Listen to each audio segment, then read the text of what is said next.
Welcome back, Truth Seeker. Thursday, July 25th, 2019. Starting a couple minutes early because the first game is just minutes away. We have the Padres at the Mets. I was saying yesterday I expect these teams to split the last two games.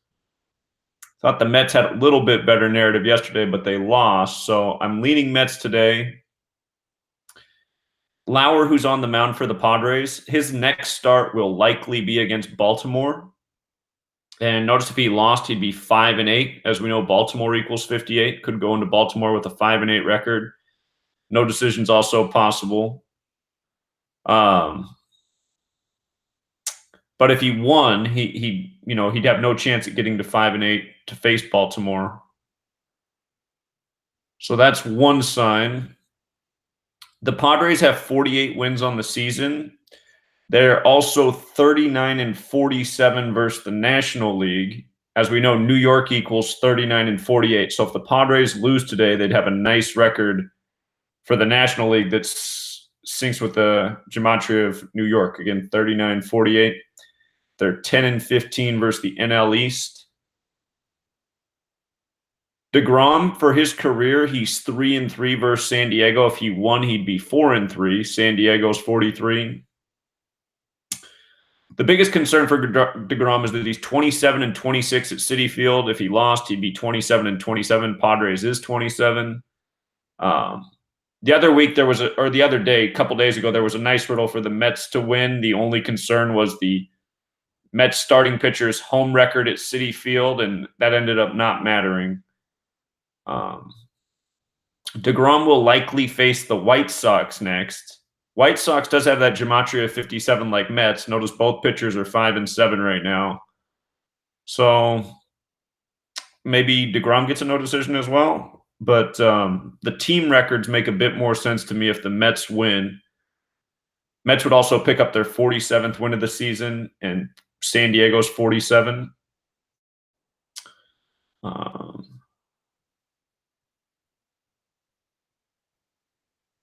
The date numerology is 26. The date numerology has been hit and miss, so I'm tending not to put as much weight on it right now, but the Padres do have a date numerology narrative, and normally I'd be all over this.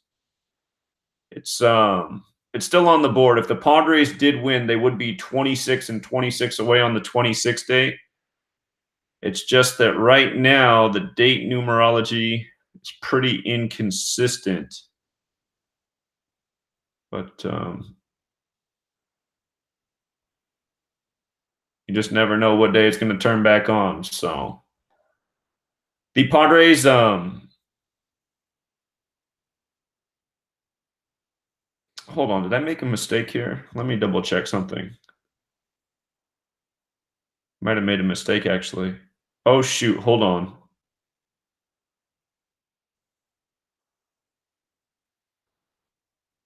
What did I do? Oh, no, I used the Rocky stats. Whoops. Apologies. Got a little mistake here. Okay, the Rockies are actually 41-50 versus the National League. This is a mistake. That's the Rockies record. All right, I take it back. The Padres are 41-50 versus the National League. Their next loss would be number 51, and Mets is 51. And if they did not win, they would stay at 48 wins on the season. New York's 48. So I wouldn't rate this first game of the morning as a real safe game because the Padres do have the date numerology on their side, but seemingly everything else, minus DeGrom potentially being 27-27 at Citi Field, seems favorable to the Mets. If the Mets win today, they will get their 47th win. Again, San Diego's 47. They're going to play the Pirates next. Pirates is also 47. So if they didn't win today, I guess they would pick up that 47th win against the Pirates. But outside of the date numerology, seems that more is favorable for the Mets here. And then the other early start game is the Cardinals at the Pirates. Thought the Cardinals would just lose one in this series. If they lose today, they will just lose one. And again, that had to do with the manager Schilt. His next career loss is 76, and Pittsburgh's 76. So if he loses today, he will get his 76th career loss, last game of the series. And if the Pirates win, they'll get that overlap number. St. Louis 47, Pirates 47. Mikolas for his career is 3-3 versus the Pirates. You could make sense of his record either way versus the Pirates with a win or a loss. Pirates is 34 and 43. St. Louis is 43. Musgrove, his next career win is number 25. St. Louis is 25. So good team to get the 25th career win against. For the season, he's 7-8. You could make sense of that record either way. PNC Park 79. Pirates is 88. Musgrove is 1-4 versus the Cardinals for his career. If he did lose, he'd fall to 1-5, a bit like 15-47, the 15th prime. Again, Pirates and St. Louis both 47. Doesn't have to be that way, though. Imagine he won today and lost his next decision. He'd be 2-5 versus St. Louis. That could make perfect sense, too. So there's multiple paths to get to numbers that can make a lot of sense. But again, all series been thinking the Pirates would win just one, get that 47th win because that's the overlap number. Today's the day to do it. And let me see. Was there any other important things here? The Pirates are 0-5 at home this year versus the Cardinals. So if they won today, they'd be 1-5. Again, a bit like 15-47, the 15th prime, while getting that 47th win of the season. And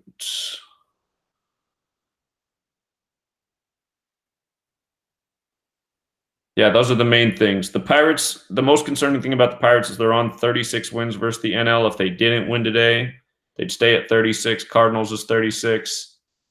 But I still like that overlap number 47 the most. So those are the two early games. The next game starts at 1, and then the rest of the games are later today. So with the two early morning games covered, let's go back and review yesterday. Yesterday was pretty good. The evening games went a little sideways. So the Rays did beat the Red Sox. We had narratives going both ways for the pitchers, but the thing that was really making sense was the Red Sox picking up that 47th loss. Tampa Bay 47, number that plays there. David Price did get the loss against his old team, got his 79th career loss. And Tampa Bay 79, he fell to 7-4 on the season. Tampa Bay Rays 74.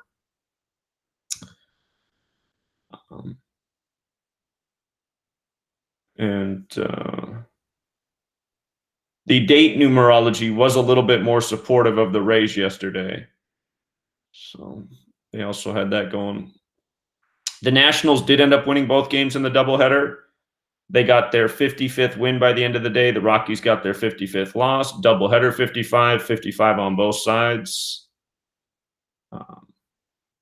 That pitcher for the Rockies in the morning had the best narrative to potentially get a win for the Rockies. But we did see the narrative for a national sweep as well. So can't be too surprised. They're playing really well as of late. We talked about why the Phillies beating the Tigers made sense yesterday. Had to do with the next opponents. The Phillies are going to play Atlanta. They stayed on 48 losses. Atlanta 48. The Tigers are traveling to Seattle. T-Mobile Park 67. They go in with 67 losses. 67 the 19th prime. Seattle 19. The Brewers did break up the sweep against the Reds. Reds 46. And I believe the Reds play the Rockies next. Rockies and Reds both 46.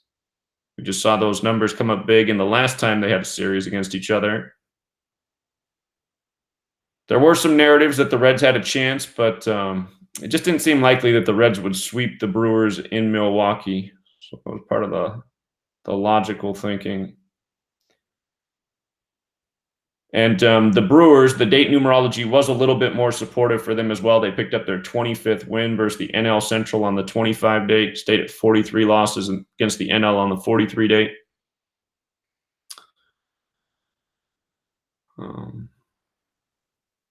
The Astros look good to beat the Athletics through Verlander, and Verlander did get the win. Got that 13th win of the season versus Oakland.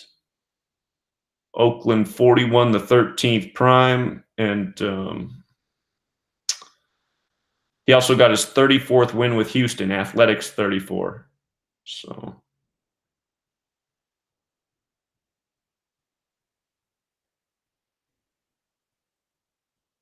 Athletics did pick up their 25th away loss on the 25 date numerology. That was another one. The Orioles and the Diamondbacks. Again, we were saying the riddle that looked the strongest for these teams' head-to-head record was the Diamondbacks becoming 9-3 at home versus the Orioles. Orioles 93. From the Orioles' perspective, they're 3-9 at Arizona. Arizona 39. Orioles also 39. And the Diamondbacks did get their 14th win in the series on the 43 date, 43 the 14th prime. The Orioles had a couple riddles yesterday. Did John Means get the loss? He did. Well, that means he's not going to be able to get to 9-5 with Baltimore. So that was one thing I was wondering if we would see happen. I said he could possibly get a no decision tomorrow and still have a chance at that 9-5. Just saw Cashner fall to 9-5 against Baltimore after getting traded from them. But the strongest riddle did seem 9-3. So I'm just wishing the Diamondbacks won the first two and lost the third. That's the order that would have made the most sense to me, but they still got to the number we were looking at. And now the Orioles are going to the Angels series on 32 wins for the season. Angels 32. So. The Rangers lost to the Mariners. Thought the Rangers would get the Mariners yesterday. I thought they'd get to 52. Mariners 52, Texas Rangers 52. The Rangers stayed at 43 wins versus the AL on the 43 date. And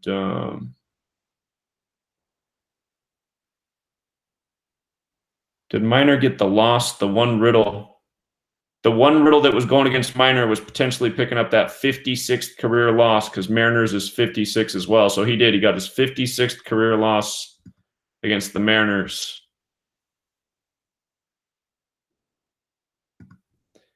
He had a chance to become 4-3 as well. Mariners also 43 on the 43 date, so that made that a little bit tricky, but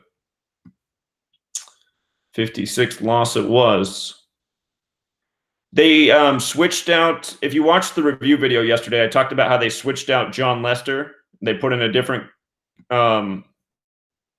pitcher, and the pitcher that they put in yesterday for Lester, Chatwood, he didn't get credited with the win, but he had a chance to become 9-7 with the Cubs, like 97, the 25th prime, the numbers we keep seeing playing with the Giants. Whereas John Lester with a loss had a chance to fall to 9-7. So they switched out a pitcher who had the exact opposite scenario.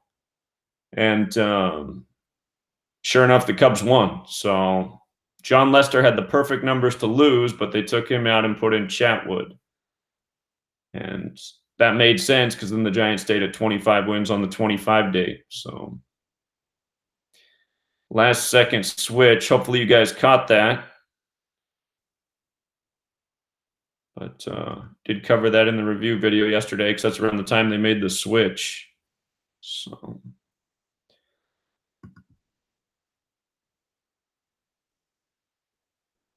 then again, the Nationals took both games of the doubleheader. You got the double 55, doubleheader 55. It's funny how it could be synced up so perfect, you know, because that only happened because of the rainout game. But 55s on both sides, doubleheader 55. The Pirates, it's funny how this series has been because we've been thinking the Cardinals are going to win all but one game in the series, and so far they've won them all. We've been thinking that through the manager's record.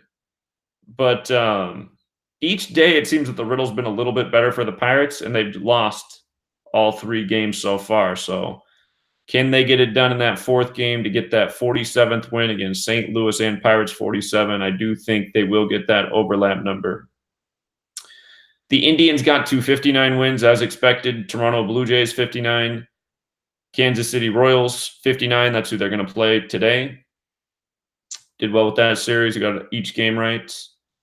The Padres and the Mets. Let me see if Syndergaard did get the loss. And what was it about Syndergaard's stats?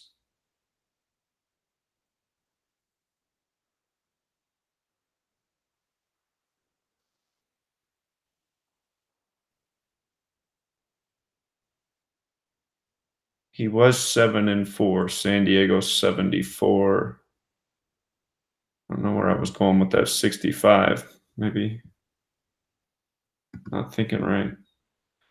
But what was it? There was something for San Diego yesterday. Either team had a chance at that 25th win on the 25 date. So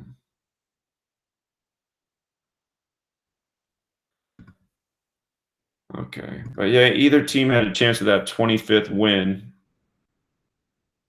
Syndergaard pitches well at home, so the odds were in his favor, but it wasn't so.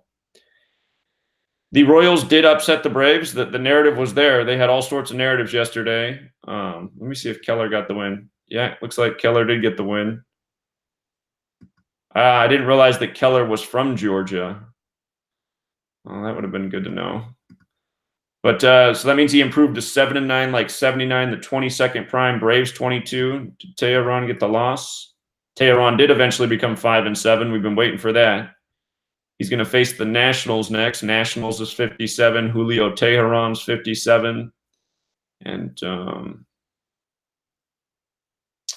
what else was there? There's a few other things here. Let's see. It was the 19th game, so that 8 could have gone either way. Looks like the Braves will pick up their 61st win against Philadelphia. They're going to go in 1 short. And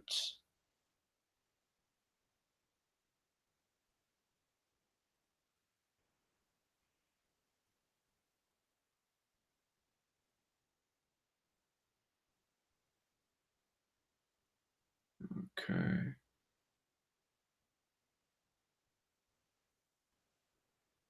Braves did get the 43rd loss on the 43 date, 43 the 14th prime, KC 14. The Royals got their 39th win in Cumberland, and Atlanta, Georgia 59 the 17th prime got their 17th away win. So there was a lot that lined up for the Royals yesterday. It was just like, can they really sweep the Braves in Atlanta? And they did. Yeah. Most disappointing game for me yesterday was this one. I really wanted to see the Twins win this series, and I thought they would. They would have stayed on 39 losses versus New York and 33 versus the AL, both New York numbers. Plus, the Twins play the White Sox next, and White Sox is 39. So that was disappointing. But yeah, that was the thing I was banking on that yesterday. Twins' next win is number 62. Minneapolis is 62. Thought they might pick that up in Minneapolis. This was also disappointing that the White Sox, I guess the White Sox stayed on 45 wins. Miami's 45, but I did think they'd get their 27th home win, Miami 27, and keep the Marlins at 37 in Chicago. 39 hits a lot in New York. 37 hits a lot in Chicago. So both of these games not panning out was surprising. And then the Angels and Dodgers. The Angels did have a narrative yesterday, but it would have been a more LA tribute if the Dodgers won, as we covered. The Dodgers did pick up their 37th loss. Los Angeles is 37. And now I've seen a number of series with the Dodgers start 0-4, but usually it's a team starting 0-4 against the Dodgers. LA is 4. The Dodgers are 0-4 against the Angels this year. And Dodgers did pick up their 70th loss on the 70 date numerology. So, the date numerology actually was pretty consistent yesterday. Just in the days before, it had been not so much. So we'll see if the date numerology comes through today, and that's the thing to watch in this first game today. If the Padres win and improve to 26 and 26 on the 26th date,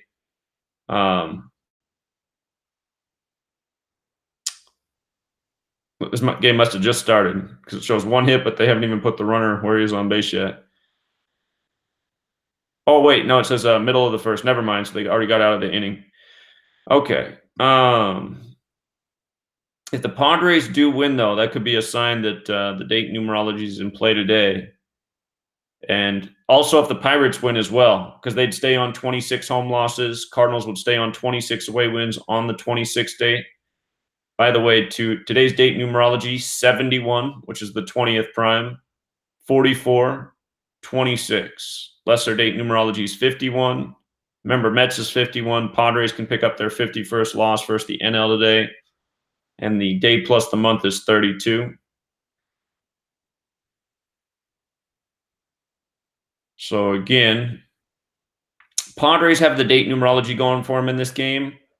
The Mets seem to have all the other key variables. Getting the 47th win, San Diego's 47. They face the Pirates next. Pirates 47. They can stay on 20 home losses on the 71 date, 71 the 20th prime. So, smart thing to do is probably just watch what happens in this game, and if the 26s come through,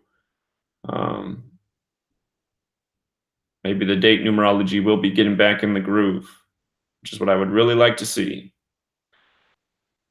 And again, Cardinals, Pirates, got to bank on the initial thought that the Pirates would win in this series. This is their last day to get that one win. Again, I like them getting to 47 wins because St. Louis and Pirates are both 47. And yeah, you can make sense of the pitchers either way. So just going to go to that 47 right there. All right, the Rockies and Nationals. We thought the Rockies would lose at least 3 in this series. They've lost the first 3 games. This is game 4. The reason we liked them to lose 3 is because Black, the manager of the Rockies, he would get 202 losses as a manager, which is where he now is. That's the DC area code. And does he stay at 202 losses in DC, or is it just that he picked it up there and now it's fine for him to pick up the 203rd loss as well? Scherzer's on the mound, and I noticed today that if Scherzer wins, he'll be 10-5 on the season. Nationals is 105, so that looks pretty good for Scherzer. This series was supposed to start on the 23 date. Again, sweep 23. That game got rained out, but that was still the planned start of the series. The Rockies right now have 46 home wins versus the Rockies and 56 losses. You could look at this 2 different ways. Here, let me also make this note. DC's 47 and Washington, D.C. is 56. But if they lost, they'd be 46 and 57. Rockies 46, Nationals 57. The Nationals' next loss versus the NL is number 43. Again, Colorado's 43. Let me Caller? Yeah, you're doing the baseball right now, but for later, can you please look into the 45 is a puppet story that's going on right now? 45 is a puppet story? Yeah, so Trump stood in front of a Photoshop presidential seal that had the double-headed eagle. Instead of arrows, it had golf clubs. Instead of the branch, it had money. And it said in Spanish, 45 is a puppet instead of E pluribus unum. 40. Huh. Okay, yeah. Very interesting. Appreciate that. I will look into it. All right, thank you. All right, thanks, man. Here, let me bookmark this for later.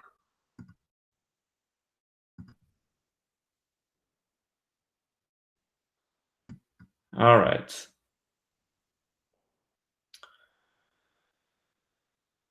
Telling us what we already knew, but that is interesting. Okay. Let me just run over the Rockies and Nationals values real quick, make sure there's not any numbers slipping by. The biggest concern for the Nationals to me is that they can pick up their 43rd loss versus the National League. And Colorado's 43. DC, the letters D is 4, C is 3. DC's kind of got that 43 connection. But again, Scherzer today with a win is 10-5, which makes some good sense too. So check out Scherzer's splits versus the Rockies here. Let's see. Put this over here.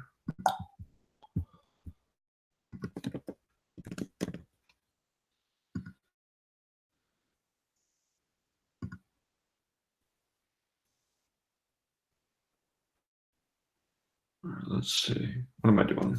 Rockies. Ooh, struggled against the Rockies. He's 2-4 against the Rockies. So this will be his 10th start. When you add 1 through 4 together, it equals 10. He's at 4 losses. And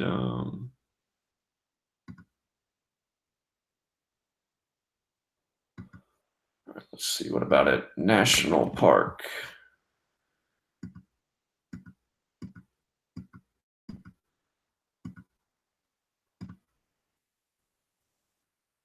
Where's it at?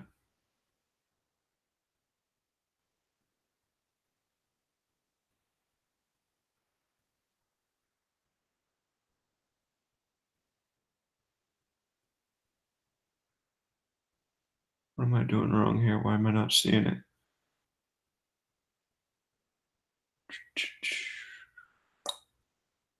Oh, there it is. 32-21. That's interesting that his next win's 33. Nationals 33. Nationals 105.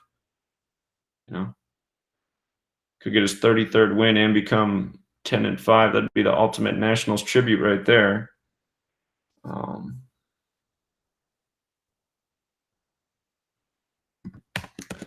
Scherzer is 32-21 at Nationals Park. Nationals equals 33.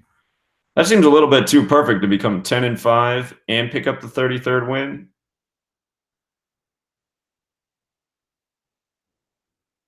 Only question I have is, can Bud Black remain at 202 losses in the DC area code? Here, let's look at who these guys pitch against next. Rocky schedule. Okay.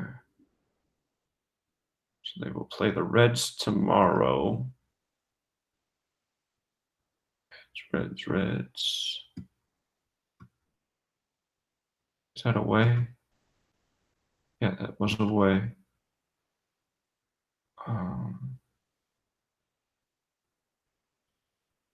I actually don't see in their numbers. I guess if they went into Ohio, they could stay on 47 to go into Ohio. Who's he going to face next? 1, 2, 3, 4, 5. So he'll likely face the Dodgers next. Well, if he got a no decision, he could stay 1-3 to face LA. LA 13. If he lost, he could be 1-4. LA is also 14. So no decision or loss going into LA with either record that makes sense. And let's see, the Nationals.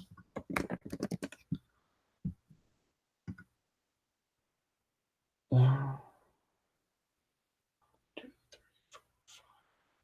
Scherzer will likely face the Braves next. And let's see about that.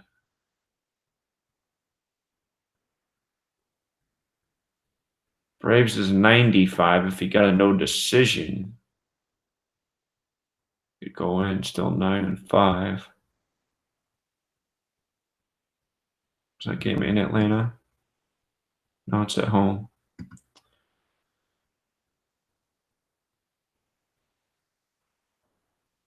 Okay.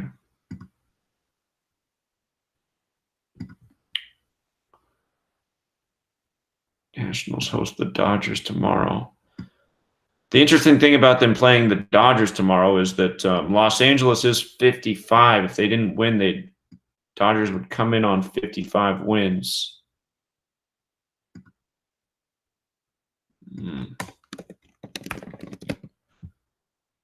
Woo, Washington. I didn't look at the line this whole time, so Washington's got one of those 300 lines. That's probably a sign that Scherzer will become 10-5 and pick up his 33rd win. Caller? Yo, what's up, Zach? What's up, man? Yeah, wanted to mention that while I'm watching your live stream now, wanted to try to get a good parlay with that guy Rambo's picks. I'm just going to start parlaying him how I won a lot with Tiger, with Serena, because I liked his U.S. Open for Serena, that Grand Slam Taurus connection or whatever. I didn't even see if the guy who won the last golf tournament was a Taurus, but you remember that, right? He was an Aries. The guy who won the British Open was an Aries, which makes sense because Aries is 83, just like the Open's 83. Okay. Yeah, that's interesting. Yeah, because I like how he brought in the I seen the 7-Eleven connection with the guy. It's crazy how they code this stuff all different ways. The guy Samuel Jackson Sneed, I just couldn't believe that he didn't tie him with the connection to Samuel Jackson's movie Shaft, and then that movie, that movie had the word shaft in it, and that's a golf term, but it was just crazy because it was like 17 years, like 7 months and 11 days, and I remember saying like, whoa, that's that 7-Eleven connection he was talking about. Anyway, and plus actually Samuel Jackson Sneed was born on I think it was the 143rd day of the year, leaving 222 days remaining, kind of like the opposite of Tisha B'Av, 8/10. So I thought that was locked, but I'm trying to see if the Serena Williams things comes through because he actually said something similar about the girl who won the 24, the record for 24, has a similar birthday to Serena Williams or some stuff like that. I forget. Anyway, I was thinking for the Nationals game, it starts at 1:05. Which would be perfect for him to become 10-5. Also, I'm just looking at how crazy the line is for Washington. Almost every line like that's gone towards the favorite. So the Scherzer ritual looks good. Here we go, though. For the ritual for a 202, though, you got to remember that it's 17 days from Tisha B'Av, though. So, I mean, you're always telling me, you taught me modern Freemasonry 1717, and then Mason 17. So, I don't know. It's like rituals versus rituals, man. You should. I'm always telling you about Instagram. You should see my Instagram. I posted something on the anniversary of the moon landings, and it's Buzz Lightyear and Woody, and it's that meme where Buzz Lightyear is trying to show Woody, and he's pointing his hand out, and he's going rituals everywhere. Huh. It's crazy, yeah. Yeah, I was looking up your video, and like just a little sidebar, I seen this free gold kit just like pop up with this flag. This I didn't even know you taught me that too, so I'm always thankful you teaching me the Scottish Rite flag that went to the moon. And this free gold kit pops up as an ad. Free gold kit's 58, 185, like a permutation of 158 in the reverse, all the same cipher, and 59 in the other ciphers. And Freemasonry is all that. So I was just like, wow, I just got an ad that was like perfect for what I was watching, Freemasonry. But yeah, I like if you want to do more work on Rambo, piggyback off Rambo with the Serena Williams thing, I definitely want to think about parlaying that in the future. See if I can like start to stack some shit. Sure. And then Red Sox, I think they're. I'll just say one more thing about that 17 days away from Tisha B'Av. You know, plus 202s, the end is near, and San Francisco, like that coding or whatever, which is crazy, but it is 202, the end is near, and if it was a major false flag, it would signify the end being fucking near. Let's see. Not necessarily, just like another one of their stunts, right? But I'm trying to go to the notes of Okay, yeah. So the Red Sox like have a line of 107 to win, kind of like 17. And then the Yankees pitcher can pick up his 71st career loss with 71 numerology, date numerology, and then wait. Who can pick up their 71st career loss? Oh, the New York Yankees pitcher Masahiro Tanaka. He's at 71 career wins and 39 losses right now. Can pick up his career loss, I guess. His next career loss would be 40. Oh shit. Okay. He's at 71 wins on the 71 date. But notice he's 8-5, or excuse me, he's 7-5 for the season. So if he won, he'd be 8-5, those big Boston numbers. Okay, yeah, that's true. Okay, and then Boston Red Sox equals 71 too. But I must have reversed his wins with his losses. Yeah, I think so. With his losses. Mm-hmm. Yes, sir. And then I like Angels too with the 71 days until the manager's upcoming birthday. I think it is. Baltimore Orioles manager and Brandon Hyde can pick up their 71st career loss on a date with 71 numerology. So that's cool. Hold on, I want to double check something. Yeah, this is a 4-game series, this Angels-Orioles series, and it's got me scratching my head. I'm saying, God, could the Angels win all 4 games here? Because if they did, they'd get to 58 wins. Baltimore's 58, and the Orioles would get to 37 away losses, and Los Angeles is 37. So I think the Angels are going to be winning some games here. Yeah, true. And like now that I'm thinking how insane of a ritual that was for that guy, yeah, I'm thinking like, dang, are they in the race for a World Series too? Well, watch this. If the Angels win 4 games here, they're going to have a really good record in the AL. So the earlier this year, the Yankees, and I think it was on the 115th day of the year, is the day that the Yankees lost 5-11 to the Angels, kind of like 115. So I am wondering if the Angels are going to make some monumental comeback and be a playoff team. But, whoa, that would be something. Yeah, I mean, it would line up perfectly for how just ritualistic that you know how it always is a trade-off of, you know, sacrifice and then winning. Right. So I mean, it's there. And they just beat the Dodgers twice in their ballpark, so that's a good sign for them. So I'm thinking they might actually sweep this Orioles series because the numbers are there. So. All right. Yeah, definitely dive into Boston Red Sox too, because I'm trying to get a crazy parlay and then put it all on Serena at the end of the day. All right, man. Well, be wise about it. Yeah, maybe I should just get a regular parlay and 2 teams or something. All right, man. Yeah, appreciate you, dude. Always. All right. Thanks for calling, man. Take care. Yeah. See you. Okay. So, hold on. Where was I?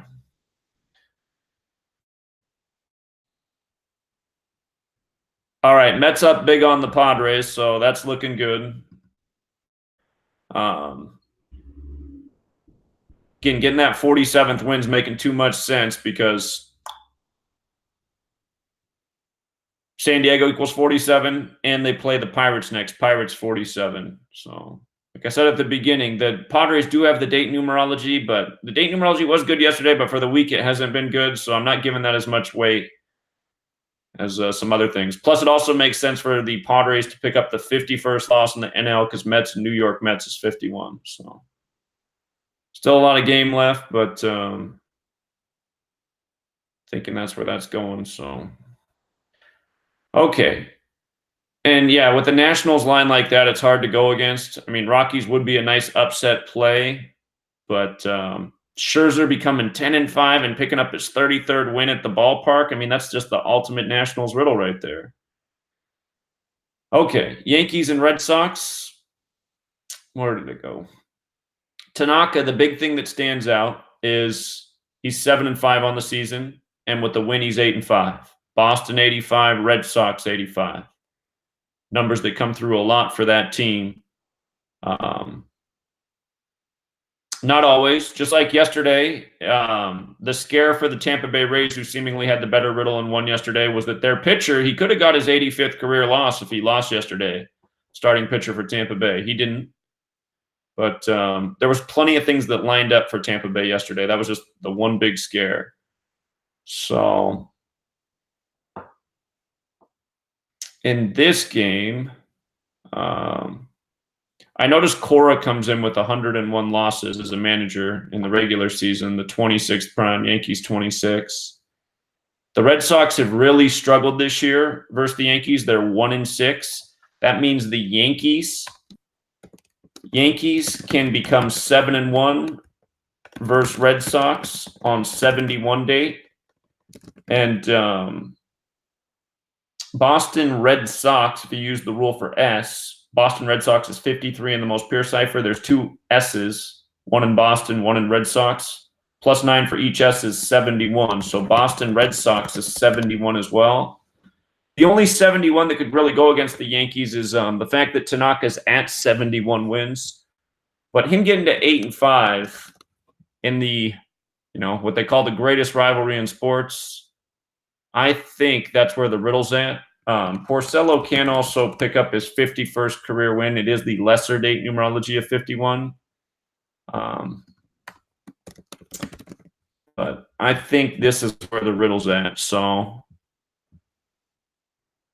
I prefer the Yankees today. And let me just make sure I'm not missing something with Porcello's record.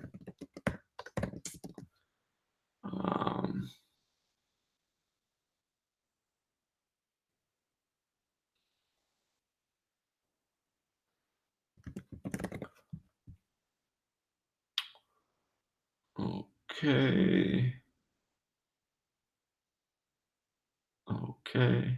That Eric Lauer, by the way, who's getting rocked right now, the last time he pitched in New York, he got rocked too. We actually covered that yesterday. I should have covered that this morning. It's part of yesterday's live stream. I don't see. Oh, Fenway Park's 51. And Porcello's next loss is 51. So he can get his 51st career loss at Fenway Park. The other thing that's jumping out to me is just all these Catholic numbers. Remember, New York Yankees equals 191 and 187, like Society of Jesus. IHS, what it stands for when you write out the words, equals 266. It's 266 days after Tanaka's birthday, just like how Pope Francis is the 266th Pope. Catholic 71, so there's just something going on here. Think about the Aaron Judge and John Paul Stevens' recent death, how Jesuit the court is. There's just something going on with this game. So,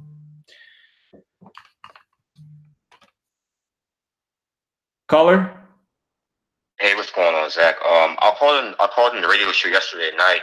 And, I'm the caller from Delaware, and I felt as if you kind of like bashed me like really hard last night, and my feelings got hurt by the way you kind of bashed me last night about me going off on a tangent with the numbers and whatnot. And like, I fully support your work, and I've been there for a long time, and I've been going through a lot. I've been crying over my mother's death, and I got personal things going on, and that kind of like.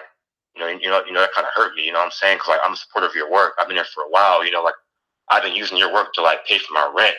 So that way I don't have to go out and go work 40 hours a week like everybody else has to go do, you know what I'm saying? Like, well, okay, I'm sorry. I didn't know you were going through all that, but I didn't really bash you. What did I say? I said, I love that guy. He's a great supporter. He does great work. But I said, he likes to call in and decode every single detail instead of just hitting the meat, which is easy for people to hear over the radio. Because when you're decoding 1,000 things and throwing out 1,000 numbers over the radio and people don't have a visual, I mean. Yeah, I'm sorry for that. But I let you do it for like every week for over 2 years now, and I give you the time, and I just think, why does he keep doing the same thing? I kind of give him the same tip every week, but then he calls back and does the same thing the next week and the next week and the next week. You know what I mean? So, I mean, it's tough love, man. I'm just saying, like, you got to shorten up the decode and hit the people with the numbers that really connect. Because, I mean, think about it. I do slow presentations with a visual on the screen, and most people still can't even follow. Imagine what it's like to just listen over the radio with no visual and just be like, what? I understand, but there has been times where I've came on your show and I've just hit one number or two numbers specifically, and I can remember that. But all I want is just an apology, because I kind of hurt my feelings last night. I'm a human being too, and I have emotions and feelings too. And I would never sit here and hurt your feelings or call you a derogatory word or anything like that. Well, I am sorry that I hurt your feelings. That wasn't my intention. But if you go back and listen to what I said, I didn't insult you or call you any names. I just said, he's got to hit the key numbers. So constructive criticism. And I'll get better at that because I've been in school taking summer classes when I've been busy. But now that I'm not, I'm gonna get better at it. All right. Well, I am sorry I hurt your feelings, and I didn't realize you were going through a tough time. So I'm sorry about that too. And I do appreciate you, and I know you're a good person. But I just would like for you to stop, calling in with what I'll call the, the long list of numbers and just hit the meat. Because I also said I think you're right on with your point, but I said you're missing the big key number. So okay. I never said it, and I never said that the Jets and Colts were going to meet up in the Super Bowl at all. Like I've been taking your picks for the last few years. I didn't say that you said that. I said, but I think you could be right on because you were kind of saying that it could be a big matchup next year, maybe a playoff match. And I said, yeah, they could meet in the playoffs. So, okay. Well, everything's fine now. I'm over it. But yeah, just this apology is like that means a lot to me because I love your work, man. I really do. Like, just makes I can come to your community and feel welcome because people make fun of me for following your work. Sure. And what I'd like for you to do is go back and listen to what I said after you got off the phone and tell me if I really insulted you or if I said a supportive comment but gave you some criticism. So, and just for the record, I was in a bad mood yesterday too, and so I was kind of rude to some people who called in. But I do apologize, man. I'm sorry, but please go back and listen to what I actually said. So, I will. Thank you, Zach. All right, man. Stay strong out there, man. You have a good day. Thank you. All right. See you, man. So, yeah, I mean, sometimes I am an asshole, you guys, and he's listened to me for a long time, and I've always said, sometimes I can be an asshole. But anybody who listens to the radio show, I don't think what I said to him was that mean. I just was like, come on, man. Not the long list of numbers again. Just hit me with the numbers that count.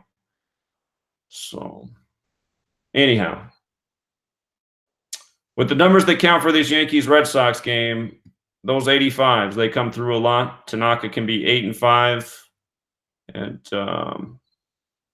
you know what else I'm sleeping on here is the Red Sox can pick up their 26th loss on a 26 date. And while the date numerology is not real hot, Yankees is also 26. So that would also make some sense.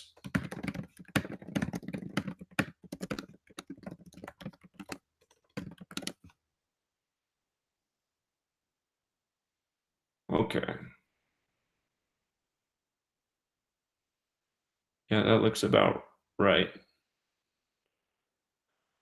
Okay, Twins and White Sox.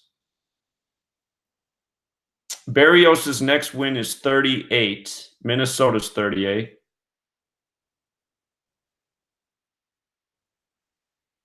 Let me make a note about that. And Giolito, the ace, is on the mound. Comes in 11-4. Minneapolis, Minnesota, 114. Okay.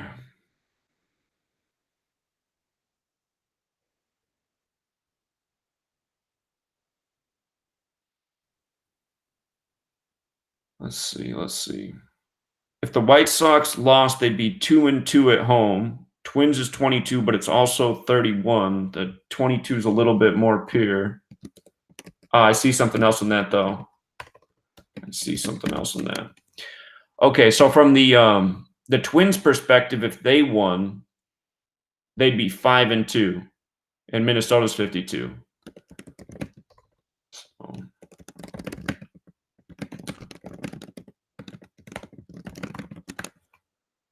So you could get a double Minnesota tribute. Berrios with the 38th win, Minnesota 5-2. If they split the next two games, the White Sox could become 3-5 versus the Twins. Chicago's also 35. It's possible they could win today and lose tomorrow, but I'm surprised that the Minnesota's that much of an underdog with Giolito on the mound. I mean, Giolito's been pretty lights out this year. Let me see who these teams got pitching tomorrow. That's the other thing that's goofy about the date numerology right now, is just that the number's one off from the day. Like, it's the 25th, but it's a 26 date numerology. Tomorrow's the 26th, but it's a 27 date numerology. All right, let me see here. Who do these teams got pitching tomorrow? Paxton tomorrow with a win would be 6-5. I'm just looking at the Yankees game tomorrow. New York Yankees 65. If the Red Sox lost today, they'd pick up the 26th loss on the 26th day, could pick up the 27th loss on the 27th day. It's a good sign there for Paxton.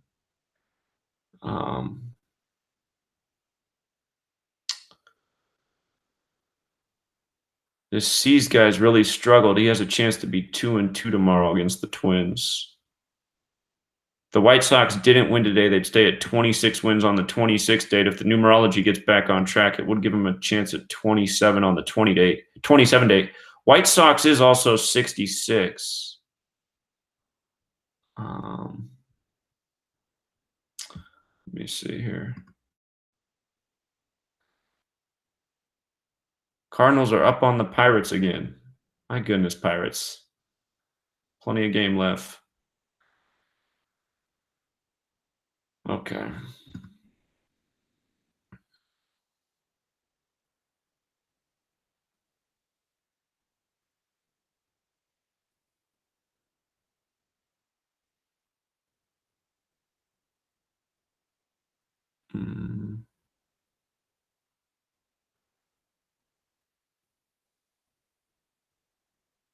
Let me check the division standings here.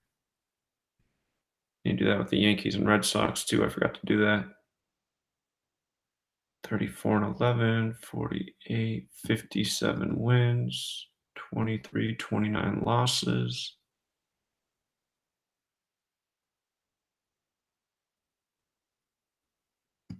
Oh, Boston has a chance at a 26 today too. They have a chance at their 26th win in the East. 41, 53 wins versus the AL, 30, 42 losses. Or what? Yeah, they do. All right, I got to make a note about that. So that would be the one Boston riddle today. Red Sox are 25-23 versus AL East, 26 day Yankees. And they don't have to pick that up today. I mean, but picking up one win in the series would put them at 26 wins versus the AL East. And again, Yankees 26. I'd still say things look better for the Yankees here today. But that's one thing that could go Boston's way. All right, Minnesota White Sox, AL Central 21-12, 22-21.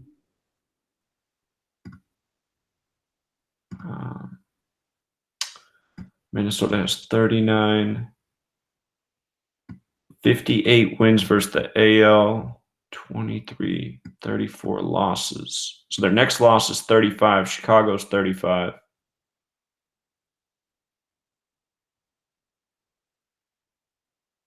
Let me make a note about that. Twins are 58-34 versus AL. Chicago equals 35. And 37. 41 wins.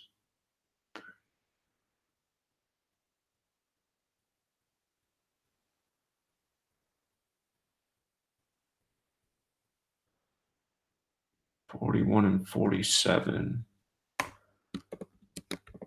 White Sox are 41-47 versus AL.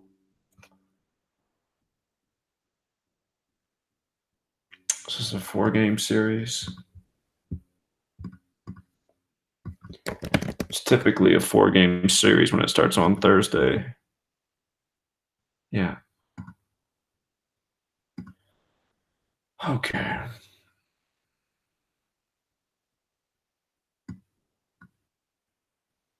Just trying to think of all the different outcomes the series could have.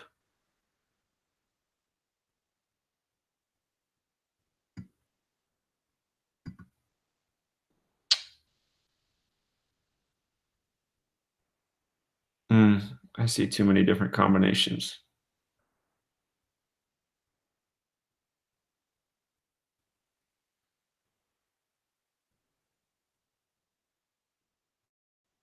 The White Sox have a rough pitcher tomorrow. I'm just thinking how the series, if it got to 3-5, like if the White Sox split today and tomorrow, they'd be 3-5 versus the Twins. Chicago's 35 in Chicago. That seems likely. And while it does look a little bit better for the Twins today, their pitcher, the White Sox pitcher tomorrow, who they got on the mound, I think it's more likely he loses. So I just don't see any great riddle, though, for today's game. Barrios' next one is 38, but he doesn't have to get it today. He's in Chicago, not Minnesota. And the White Sox don't have a 38 connection. I guess Giolito's next loss is his 22nd. Twins is 22. And that would make the White Sox 2-2 at home.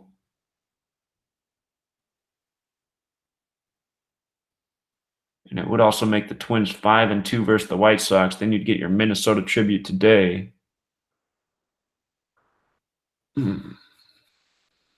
Twins could lose just one in the series. This would probably be their best bet to lose here, though, right here against their best pitcher. The White Sox, if they didn't win today, they'd stay on 26. Stay on 26 home wins on the 26th date. Yeah, okay. There's still going to be better games. All right, the Indians and the Royals. The Royals playing with some momentum right now. They just swept the Braves. So they go from the Braves to the Indians. Think about that, this native theme. Is there something going on here with the Royals?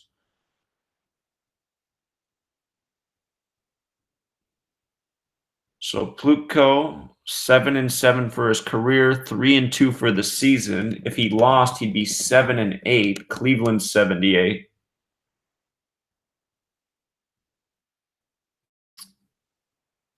Montgomery just got traded from the Cubs to the Royals.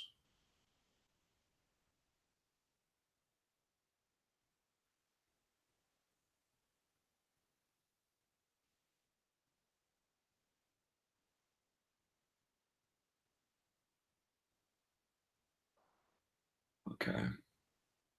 One thing that, actually, I was overlooking that.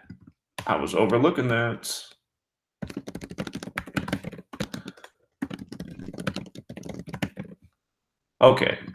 So the Royals are 5-7 versus the Indians this year. If they did win, they'd get to 6-7. We just saw that play in the Braves series. Braves is 67, like Cleveland Indians, actually. I'm just going to make that note here for just a reminder.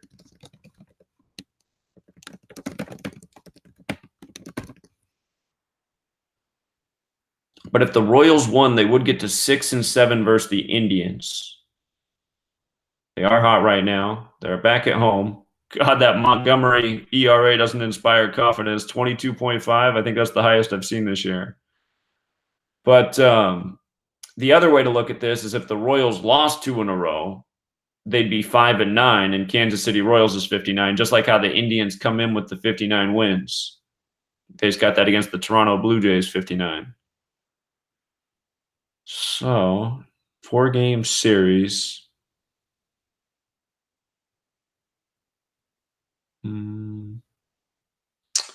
If the Royals lost 3 out of 4, they would get to 67 losses.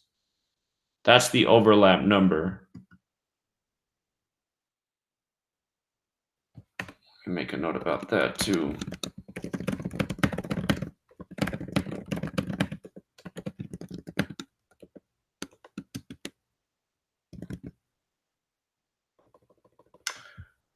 I guess I don't need to write it out again.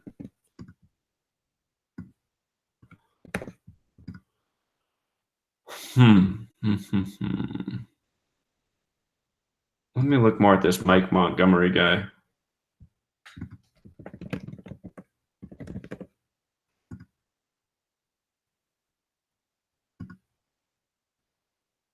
After I do this, I need to go back and look at one more thing with the Yankees and Red Sox game. I need to look more carefully at Tanaka and Porcello. Let's see if I face the Royals, but whoops, wrong button.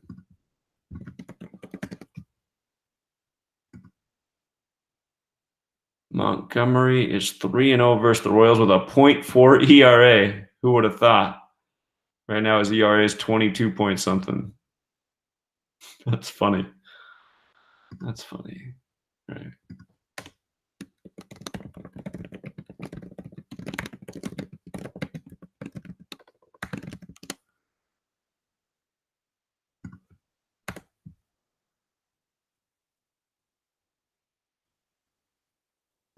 Okay. And what about at Kauffman Stadium? He's 2-0 at Kauffman Stadium with a .73 ERA. This guy's been lights out against the Royals.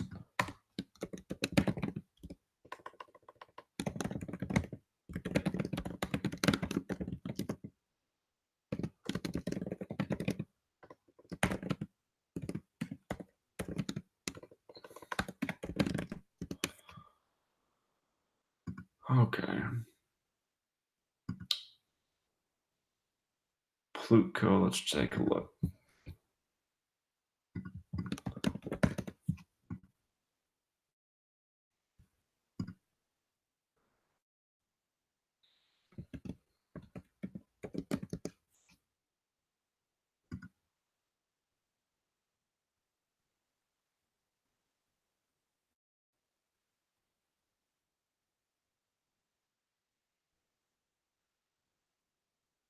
Royals 0-2.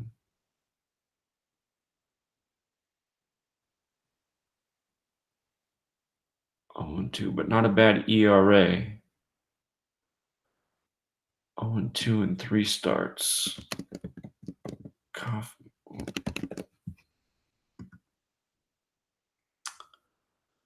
He had one game there and not a good game.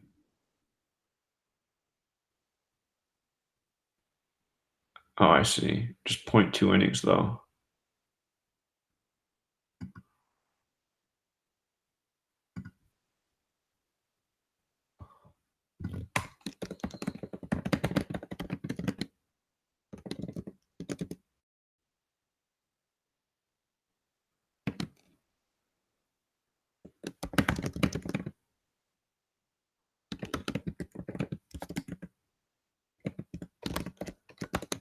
Okay. I don't know if his ERA is such a big deal because he didn't even finish an inning, but I'm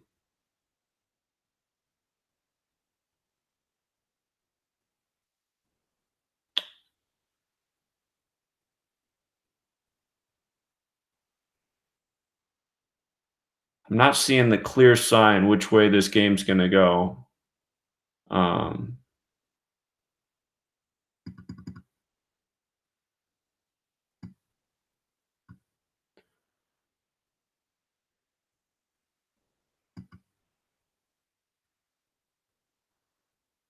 I don't see any good sign for the Royals to win the series. But today, they could become 6-7. It's just the one thing. I guess if Plutko lost, actually I missed Plutko's record would be very Cleveland if he lost, actually. He'd be 7-8, Cleveland 78, and he'd be 3-3 on the season, Cleveland 33. 2 ciphers that I've always used, alphabetic order and alphabetic order with rules of numerology.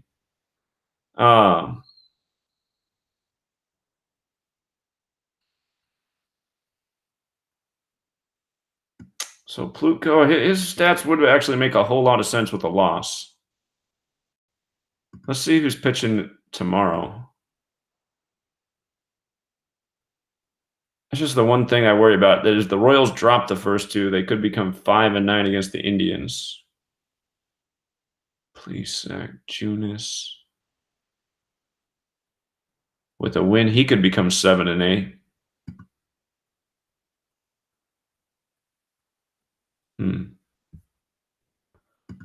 So that was the KC pitcher tomorrow. With the win, would be 7-8.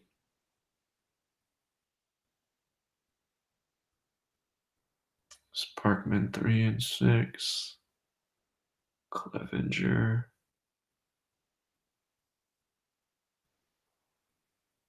See the clear sign there.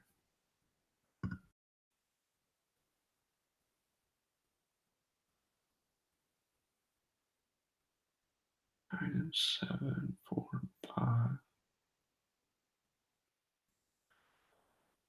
Right, let's see.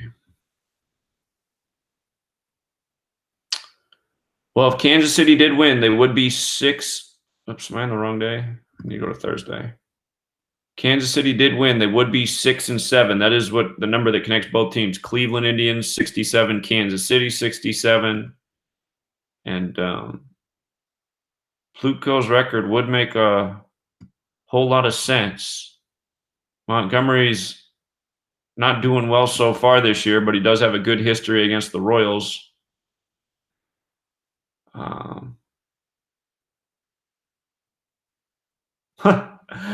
Sorry, you guys. I'm an idiot. He's pitched well against the Royals. He's pitching for the Royals. Ugh.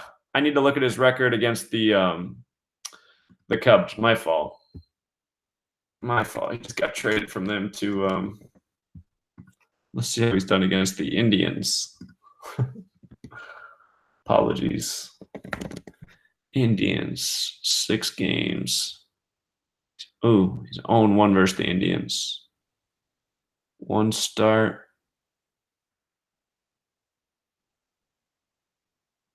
All right, never mind. That's funny how well he's pitched against the Royals and he got traded to them. Montgomery is 0-1 versus Indians. 0.53 ERA. This guy has confidence in because the Indians hit the ball well and his ERA is atrocious.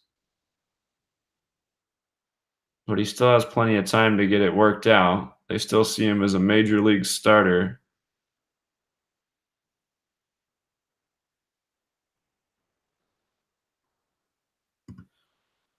Yeah, shoot.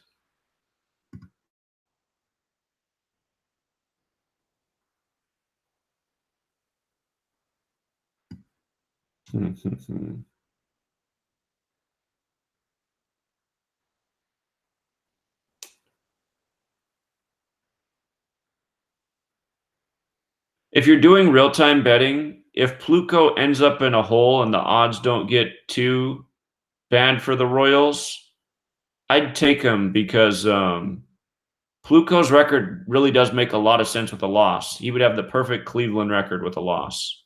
And the team being the Royals getting to 6-7 versus the Indians would make a lot of sense too. But if the Royals drop it, them losing tomorrow would also make some sense. Because they could fall to 5-9. And again, Kansas City Royals is 59. Let me check out something about the ballpark to see if there's a 77 connection, because we saw there's not. Clevenger can become 5-2 in a few games.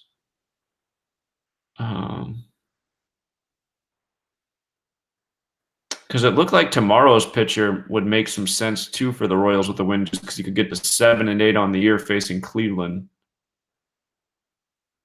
But evening up the series at 7-7, I don't know what the connection is. I guess if they even it up at 7-7 and then lost, they could fall to 7-8 versus Cleveland. Guess that could work.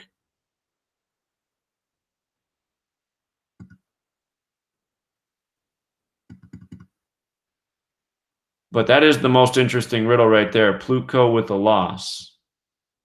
It's the thing that jumps out the most. This Montgomery guy. He definitely is cause for concern. And then the one other thing we're looking at is that if the Royals did lose 3 out of 4, they would get to 67 losses, the overlap number. Let me actually, I didn't look at I can't look who these pitchers are facing next. Today, 1, 2, 3, 4, 5. So he'll likely face the Blue Jays next. Yeah, hard to say with that few games.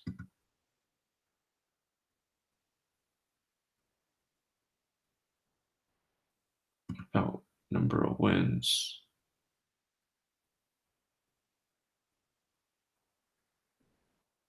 I don't see a big clue there.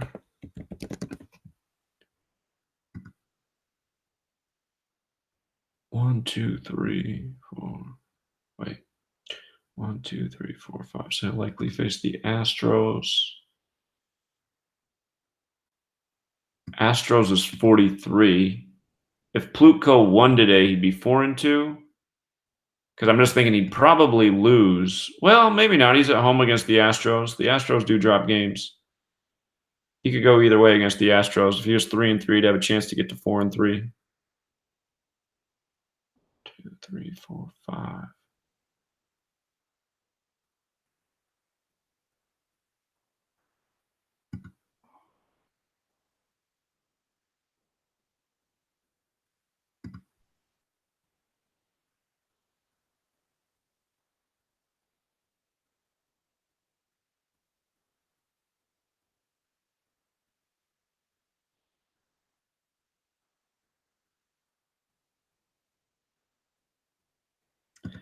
Let me go back and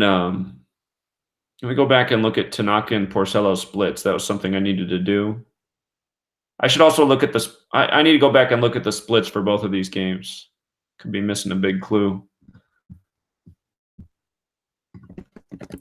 Tanaka, Red Sox.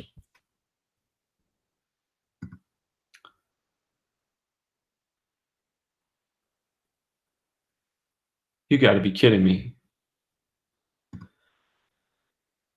Okay, Tanaka's 8-4 versus the Red Sox too. Huh.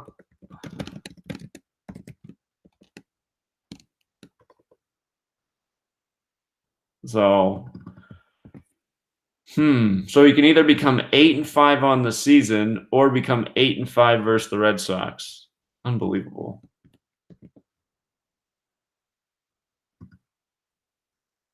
He's 4-2 at Fenway. 10th start.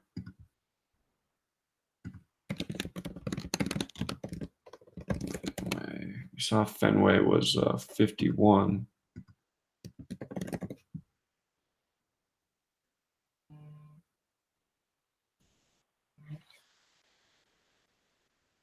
Caller? Hey, so with this Yankees game, aside from the 67th win for the Yankees is the 19th prime, Tanaka wears number 19, which is kind of obvious. What I had noticed was that this game seems to have sacred masculine and sacred feminine overlaps as well. So with the win, the Red Sox go to 57-47. Sacred masculine is 147 English ordinal, 57 in full reduction, which with the numerology rules, it's just like 147 being like 47. And in terms of the Yankees, with the 71 connection, 71 and 17 all tied to the sacred feminine. So it is somewhat interesting there. It's sort of like a toss-up between those two. I was leaning more so with the Yankees, though. The Red Sox picking up that 26th home loss on the 26th date because Yankees is 26. That seems pretty good. I wouldn't be surprised if the score here is 2-6 in this game. But I can't believe that Tanaka can also fall to 8-5 with Boston or become 8-5 on the season. So I don't know what to think about that. Yeah, someone else was trying to say Boston Red Sox equals 71, but I think that was going off topic a little bit because I think they might have had the wrong. It does. Boston Red Sox does equal 71. Oh, it does? What cipher, though? If you just use the rule for S with the reduction cipher. Oh. Yeah, so then, see, this is a tough one, but it seems a bit more so because the alternative side as well was Dolphins bringing up this stuff regarding the last loss was like 6'2", 53 days ago, and there's like a relationship with Porcello and his birthday or something like that, which would tie in. It's 210 days after Porcello's birthday, or his 211th day of his age. No, here's what it was. Okay, I'm just going to read off what he put. Red Sox last head-to-head win was on 6-2. Season head-to-head would become 6-2 if Red Sox win. 6-2 was 53 days ago. Boston Red Sox equals 53. Tanaka with a loss to 85. Red Sox and Boston equals 85. So that was like the flip side of the coin. And Tanaka, I guess, has been on this 39 losses for a long time. But what I was thinking more so was going to be the case was Tanaka was not going to get his 72nd win. I thought he was going to get a no decision. He could. Because he could. He could stay at 71 wins on the 71 date. Because what would happen, let's say Tanaka gets a no decision and the Red Sox win. That would fit both Sacred Masculine and Sacred Feminine in the same game. When have we ever used that to decode anything? Well, I mean, I'm just starting to play with this idea because Rambo's bringing it up more so with the Venus ruling over Taurus and Libra. It makes sense, though, in tennis because, I mean, one of the stars is Venus Williams. So. Yeah, but I've been seeing this other connection with it, though, and just, like, even news articles, too. So it's more so just an abstraction that I'm observing right now. I'm not, like, definite on it by any means, but it just is interesting that it is popping up in this game nonetheless. Okay. By the way, the Yankees, one other important thing about the Yankees-Red Sox game is that if the Yankees do win today, they'll be 7-1 versus the Red Sox this year on the 71 date. If they lost, they'd be 2-6, I guess, on the 26th date. I should think about that, too. Yeah, it's a tough one. Oh, and you know what I noticed, too? So the guy who called in earlier who was talking about Tanaka going for his 71st loss, the only person who I noticed had that mistake was Simple Truth. So I think some people are calling in and using his stuff that he posts on his Patreon when they call into you. Well, what's the mistake that we're talking about? Someone called in earlier saying that Tanaka could go for his 71st career loss, and the place where that was stated was on Simple Truth's Patreon as a mistake. Oh, yeah. And the person also had the Angels and Red Sox were the two teams that Simple Truth had selected as well. Oh, I see. So I think sometimes people are doing that. I see. But yeah, anyways, I'll get back to it. Thanks again. All right. Yeah, thanks. All right. Yeah, there is one other thing to consider. If the Red Sox did win today, they would be 2-6 versus the Yankees on the 26th day.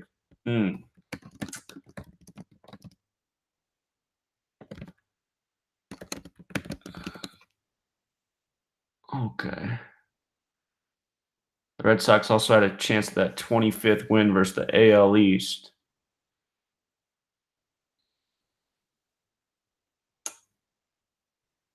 Very high probability that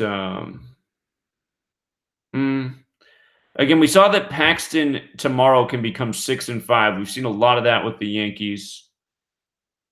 If the Yankees won today and tomorrow, the Red Sox losses would follow the date numerology. The Red Sox would become 1-8 versus the Yankees, like baseball's 18. Wonder if they could fall to 1-9 for 2019. Let me see. Sabathia can become 6-5 too. Going into Boston, 5-5. Boston, Massachusetts, 55. The Red Sox have not played well on Sunday, so if they won these first 3 games, it could follow the date numerology perfectly. And then Sunday, is it Sunday Night Baseball? Of course it is. Chris Sale's finally putting something together.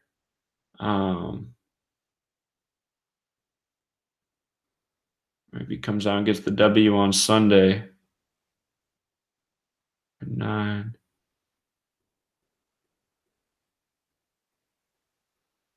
Yankees is 109, the 29th prime. If the Yankees did win the first 3 games and then the Red Sox won game 4, the Red Sox would be 2-9 versus the Yankees. Yankees 109, 29th prime.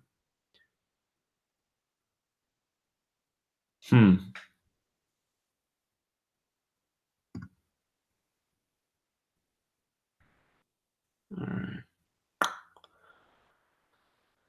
Okay, let's see here.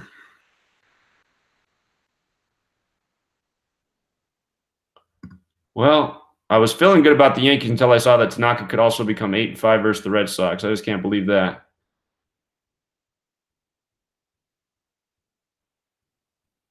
So.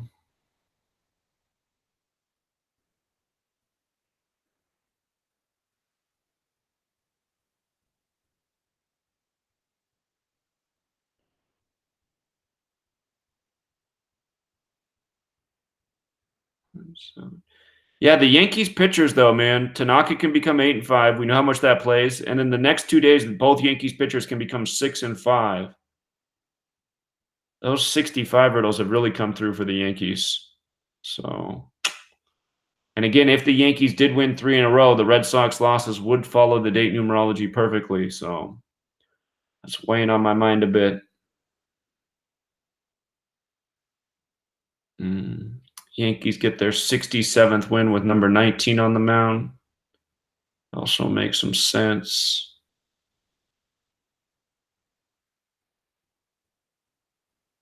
Let me look at Barrios and Giolito and see if this is easier.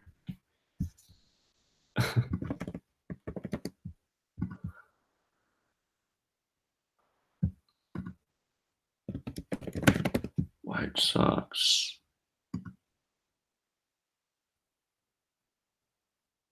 He's 8-2 versus the White Sox. And do we have a 92 connection?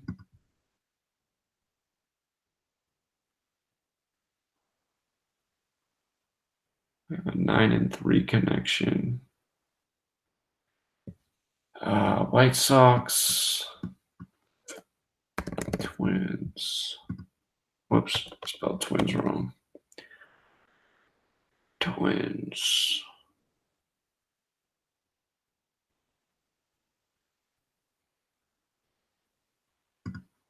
All right.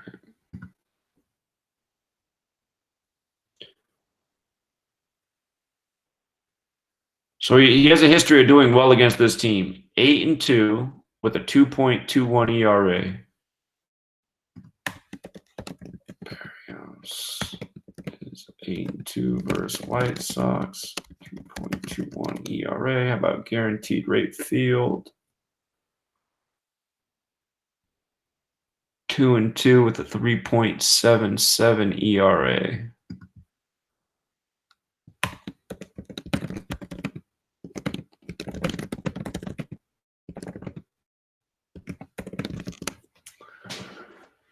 And Giolito, let's see what he's got versus the Twins.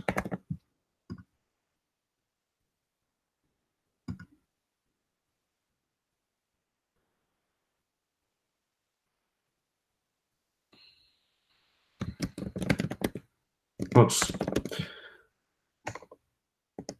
It's funny, about 2 weeks ago, there was this article on the front page of CNN about how the new Apple laptops are having a problem with the keystrokes, that they're recording multiple keystrokes when you're hitting it just one time. And when I read that article, I thought, well, I'm glad I'm not having that problem. But I swear to God, it started like 2 days later. Like you hit a key and it double records. Like how it just, I don't know if you guys are paying attention to the screen, but like it just, I'm like, that's so weird that they put out that article. I never had that problem before, but now it happens all the time. It's like, did they change the, is there like something they did through the update? Make everybody go out and buy a new computer? It is annoying. Twins, 3, and he's 3-3 versus the Twins with a 4.86 ER. Okay.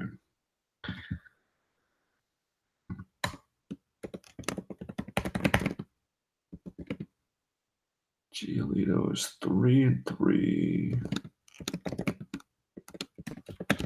So he hasn't pitched his best against this team. Of course, they're a good hitting team. And what is he at home? He's 11-11 at home. 30th start.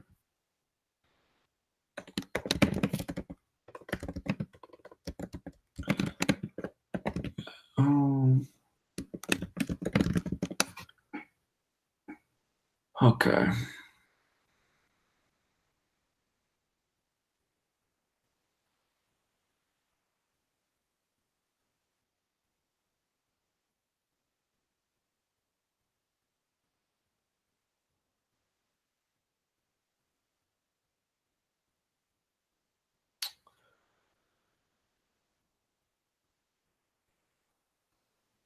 Yeah, I still don't see anything super clear for this game, unfortunately.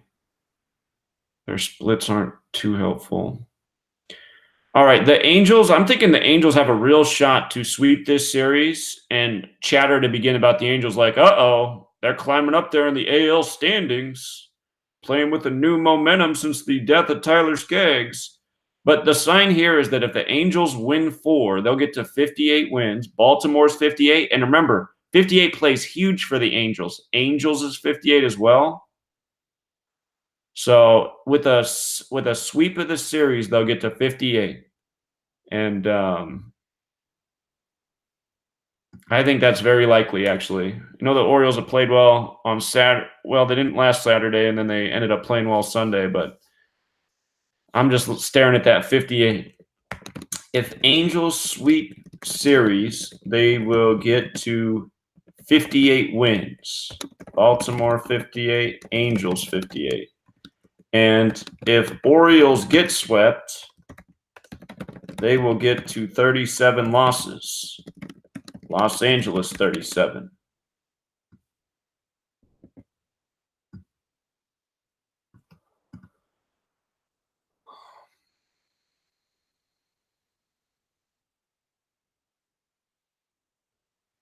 Suarez could be 2-2 or 3-1. Angels is 22 and 31.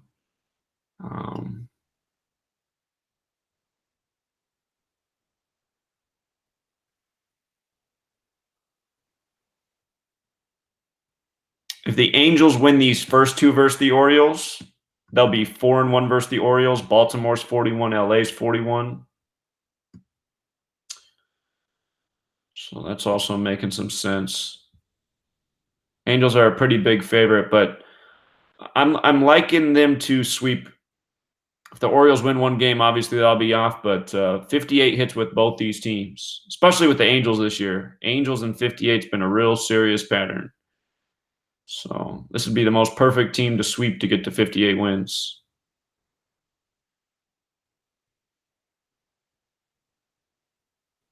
The Orioles would also stay on 32 wins as well. And Angels is 32. Let's see who they play next. If it would make sense about who they play next, too. The Orioles, or if the Angels played, looks like they played the Tigers. 1, 2, 3.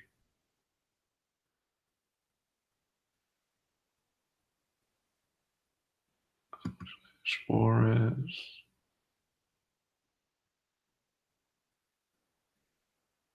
What about the Orioles?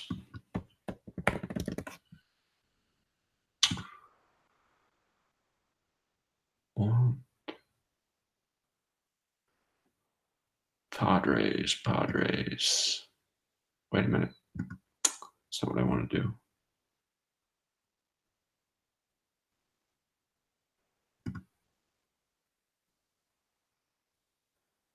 But if they went into that Padres series, if they went into the Padres series with 73 total losses, they'd be 1 away from 74. San Diego 74. They'd also be 1 loss away from their 38th away loss. San Diego's 38. I'm sure that will happen against San Diego. Pick up 74 and 38. I don't see the clear riddle with the Tigers. Was that Angels series at the Tigers? Or was it in LA? No, it's at home. They could win 2 in the Tiger. If they swept this series and won 2 against the Tigers, at least they'd get to 33. Tigers 33. Okay. But yeah, I think the Angels very well could sweep this series. I might even see what like a $5 parlay is for the Angels to sweep the series. How much would 5 turn into if they won 4 games in a row? Because I think there's a strong chance that could happen. 4-game sweeps aren't very common, but it's definitely there in the numbers. All right, Gerardo.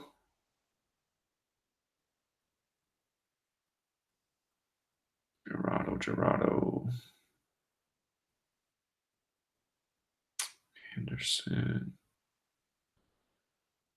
Anderson's next career losses is 58. That's an Oakland number.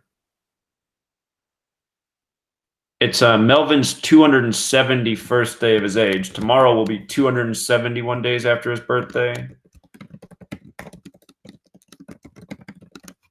It has seemed that it's more about the distance after rather than the span of for these birthday alignments, I've noticed. With the managers, with the pitcher, you also want to look at the span because the managers every day, the pitchers, every 5 days or so. He's at 6-3. Oakland's 31. I think there's a good chance they split today and tomorrow to get to 4-1 at home. That seems to show up all the time with Oakland, 41. Athletics' next loss is 46. Rangers is 46.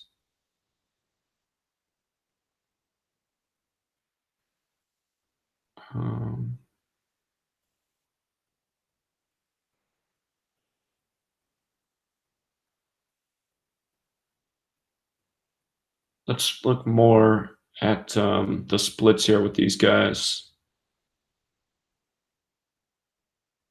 I guess both teams could stay on 20. Hold on, I need to make a note about that. 71 date, 20th prime.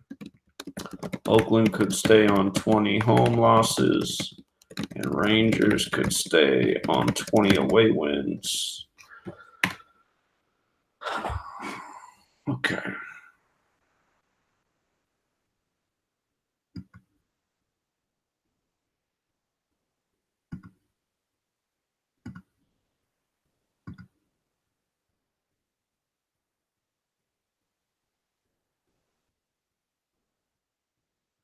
Let's look at Brett Anderson.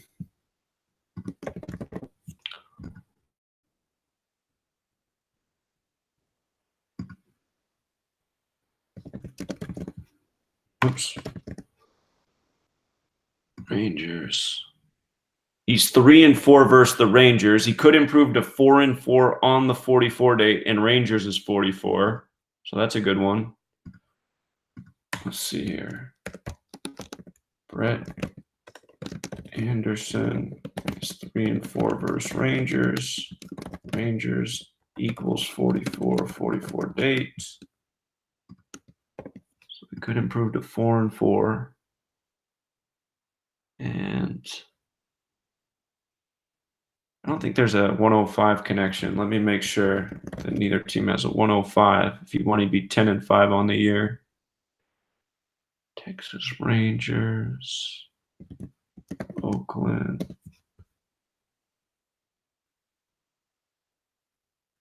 Oakland Athletics is 106 if he split his next two decisions.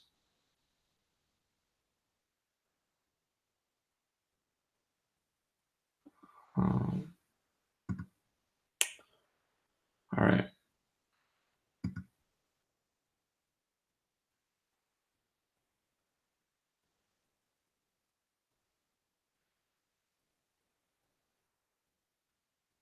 I guess the only thing I could say about Gerardo is if he won, he'd be 6-6. We've seen some good 66 patterns with the Texas pitchers, but he's not pitching in Texas tonight.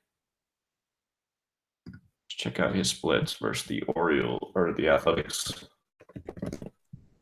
There's that double.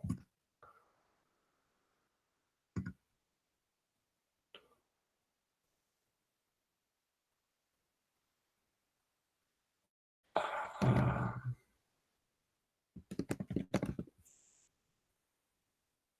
0-2 versus the A's so far. He's really struggled. High ERA, giving up 9 runs in 6 1/3 innings. And all right, he's 0-2 at the ballpark as well. So both of his starts are there. All right, so he struggled in Oakland. Gerardo is 0-2 versus Oakland. And 0-2 at Oakland's field. Okay. The pitcher riddle I like the most is Brett Anderson getting to 4-4 because today's 44 date numerology and Rangers is 44.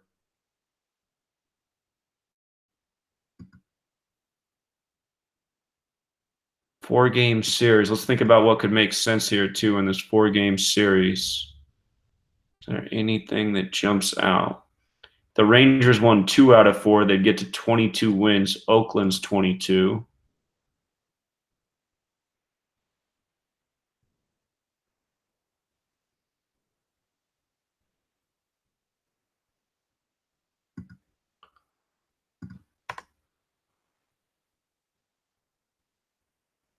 Anderson's number 30.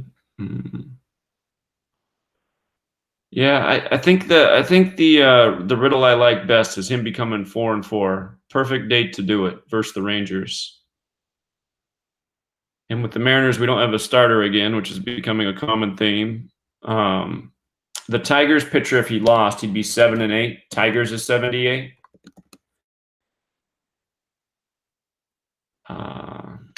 That's one thing that jumps out. 4-game series here as well.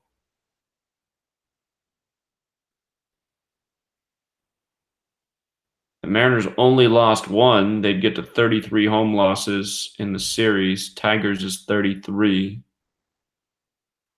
I'd make them 45-64. 31-70. But hard to get much off this game because we don't know who the pitcher is, and the information's limited. This is the first game between these teams in 2019.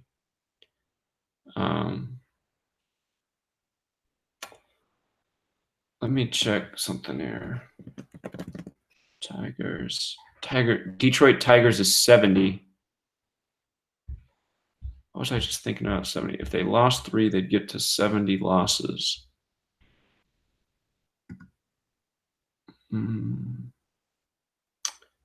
Detroit's 44 like Seattle. Tigers 33.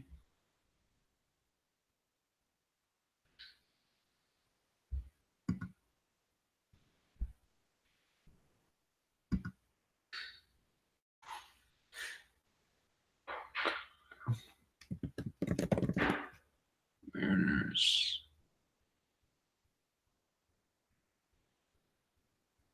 3. T-Mobile Park.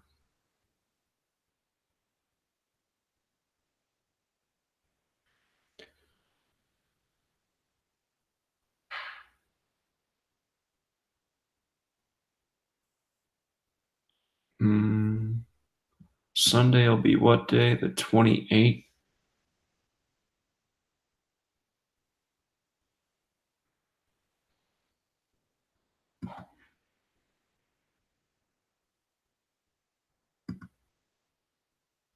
Let's look at see if we got information for who's pitching tomorrow.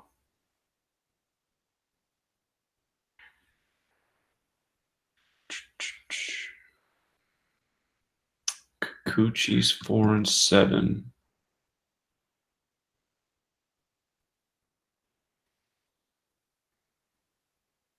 That's not going to be real helpful. I guess from Kikuchi, if he got a win, it would put him one game away from being 6-7, which is a record that would make sense with the Mariners. Again, I'm thinking right now maybe the Mariners can win 3 out of 4 here, just so they get that 33rd loss. Ooh, Gonzalez, I was saying how him becoming 11-9 is very possible because Mariners is 119. He's their better pitcher, though. Game's on Saturday.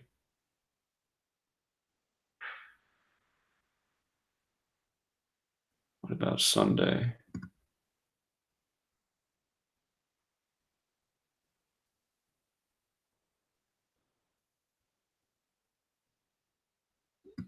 Now here's a guy who'd be destined for the loss. Boyd could also get to 7-8, like how Tigers is 78.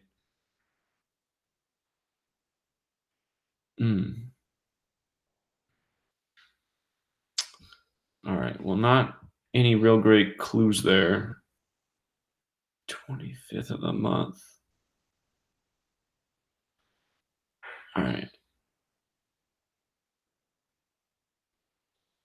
98th game. Yeah, so the only real clue on the board that I see for this Tigers Mariners. Oh, hold on. I forgot to do something. How many games did I forget to check the hold on, I got to go back. Starting with this game, I got to go back and do the AL records here. So Cleveland and the Royals, AL Central, 28-18, 21-28.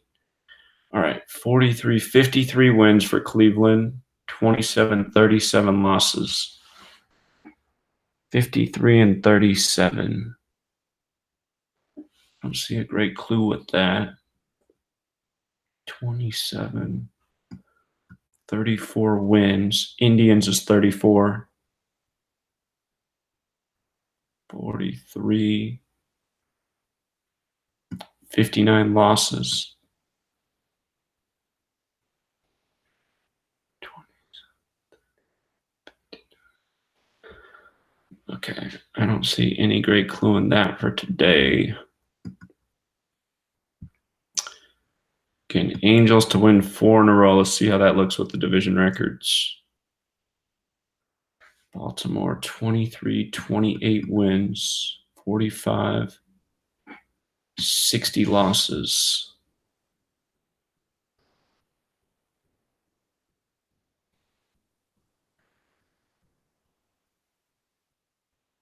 Baltimore Angels, 43 wins. If they won 4, they get to 47, 15, 45 losses.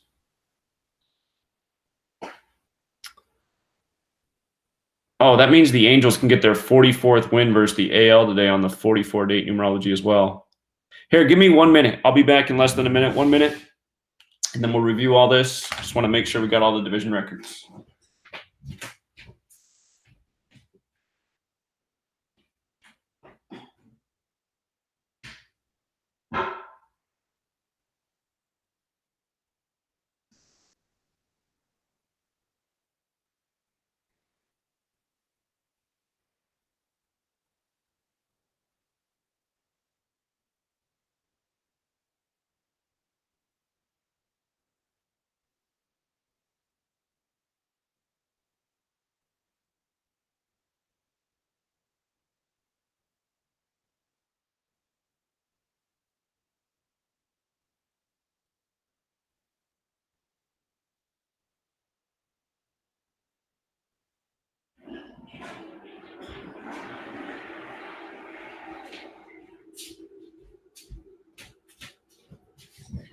All right, apologies. So what that means about the Angels is, in light of them going for this 4-game sweep, which seems very possible, if they did, they'd have the date numerology lined up for each game for picking up the series win. So, today they could pick up the 44th win on the 44 date, 45 on the 45 date, so on. So that's another good sign for the Angels.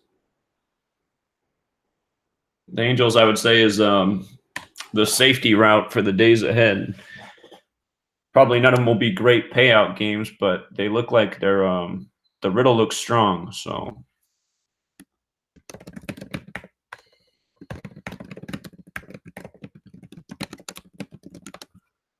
all right. So nothing was jumping out with the Orioles. That's what jumped out with the Angels. 11-7 versus the East. If they won 4 in a row, they'd be 15-7. Kind of like 157, the 37th prime, Los Angeles 37. Just another thought there. And the Orioles versus the West.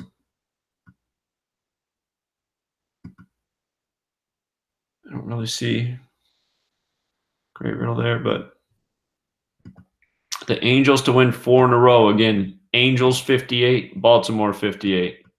You guys might remember the great Orioles Angels 5-8 riddle from the beginning of the season. That was one of my favorite series so far. All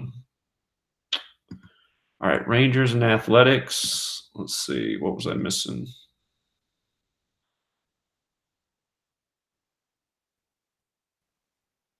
Hold on, somebody sent in some text messages. Let me see if it's something relevant to Max is on a 7-0 run before he injured his left eye. Oh, okay, Max Scherzer. Remember he injured his eye some time back. He took a bunt that deflected into his eye, the ball off the practice bunt before the game, and he's been pitching well ever since. So he's saying Scherzer could become 7-1 today on the 71 date numerology since that injury. Was that really that long ago already? That blows my mind that he has. Is that right, man? I'm gonna look at these division records and then I'm gonna look that up. It doesn't seem like it was that long ago, but God, maybe it was. Time flies.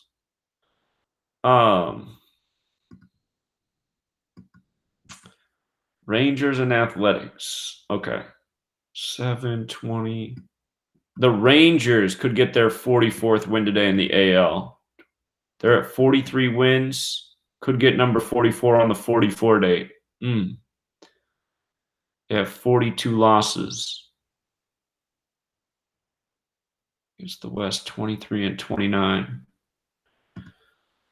Okay, well, that makes that game a little bit more complicated. Rangers are 43 and 42. Yeah. Come on. Versus AL, 44 day. Too many notifications. Okay. 720, 43, 13, 42. Yeah, that's right. And Oakland, 28, 53 wins versus the AL.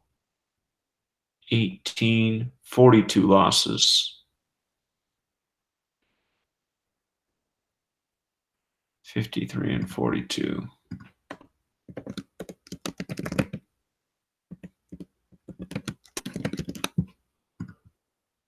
$28.50.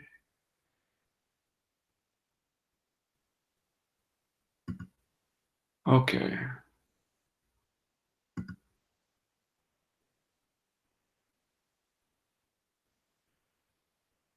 So the riddle for Texas to win today is Gerardo to get to 6-6. Texas is 66. Gerardo struggled though against Oakland. Anderson's riddle is to become 4-4 versus the Rangers. Rangers 44 on the 44 date. There's not a real clear sign for what could happen in this series. But if the Rangers did win today, they'd pick up their 44th win versus the AL on the 44 date. So prior to seeing that, I was liking the Anderson riddle the best, but now I'm a little bit worried about this because 6-6 isn't out of the question either. We've seen that with Texas pitchers. Hold on, let's see who. Did we look at who these guys were going to face next? Let me look one more time. 1, 2, 3, 4, 5.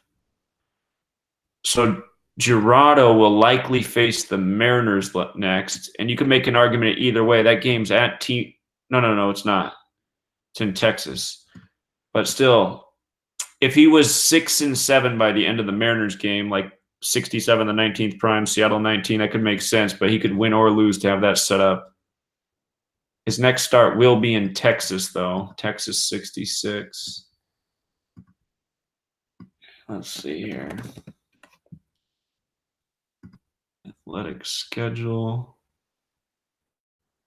1, 2, 3, 4, 5. Athletics. Got the Brewers next. Brewers.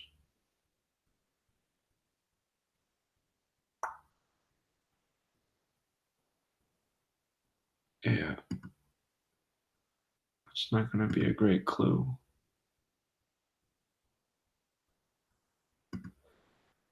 Okay. Oh, well, at least we got a Mariners starter now, Eric Swanson. So let's do the math on that. Let's update our thing here.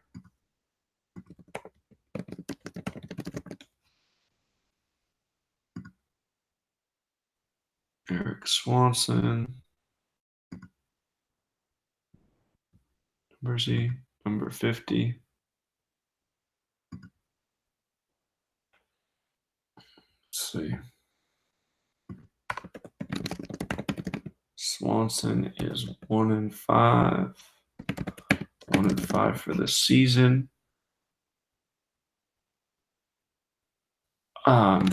Mariners is 97, 25th prime. If he improved to 2-5, that might make a little bit of sense. It's the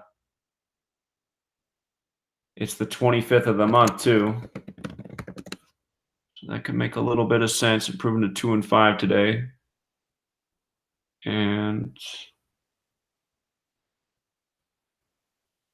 probably doesn't have any helpful history with the Tigers.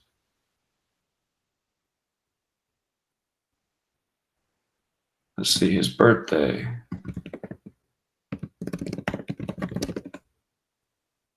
September 4th.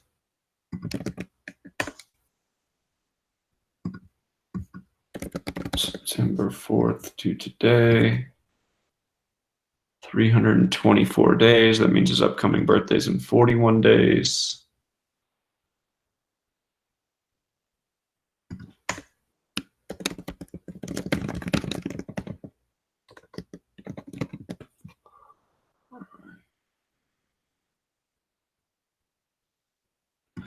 Again, if the Yankees, if Mariners won 3 out of 4, they would have 33 home losses. Home losses. Tigers equals 33. And let's check out the, why is it giving that notification so much? Let's check out the AL records here. Seattle is 10-13 versus the Central. 17. They have 39 wins versus the AL. Tigers is 39, if I'm not mistaken, when you run it in reverse. Yeah. All right. 17-39. 21-56. 39-56.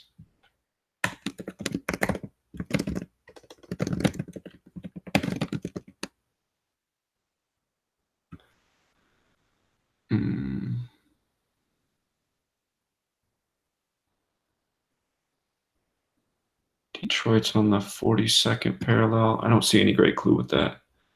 Tigers, 25 wins versus the AL. 41-52 losses. Count. 25-52.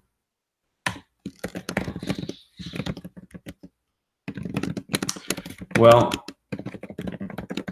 the one thing going for the Tigers today is they could get their 26th win versus the AL on the 26th date numerology, or they could stay on 25th of the month. Let's check on our games that are going on right now. So again, the Mets had a lot lining up for them today. The one thing the Padres had going was that they could get to 26-26 on the 26th date. But like I said at the beginning of the stream, still favoring the Mets because the date numerology has been hit and miss. The Mets had more lining up. God, it looks like the Cardinals might actually sweep the Pirates, but there's still plenty of game left. How are the Pirates not going to get to 47? That's the overlap number. A lot could still change, but man. So this game could be a sign that the date numerology doesn't matter. And you know what else could be a sign too is if the Cardinals win, like I said, they wouldn't stay on 26 away wins. The Pirates wouldn't stay on 26 home losses. So maybe the date numerology isn't going to play today.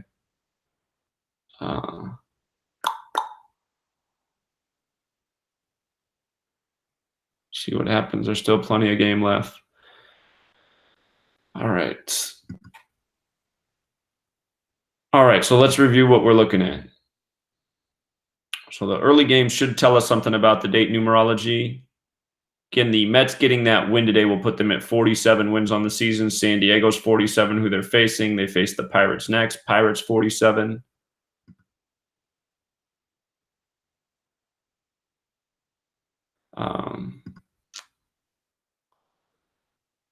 The Cardinals game, you could make sense of the pitchers either way with a win or a loss, as we covered.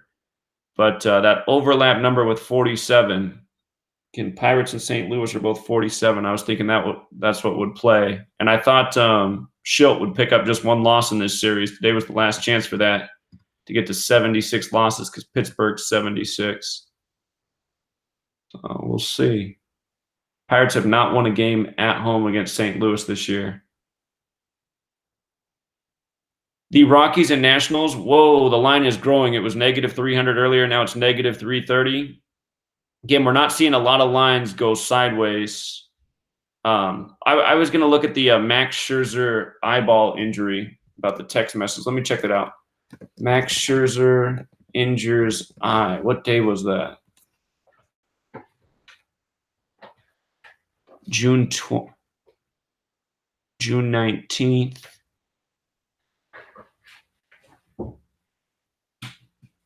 All right. All right, so it must have been June 19th. So let's look at his game log here. Max Scherzer game log.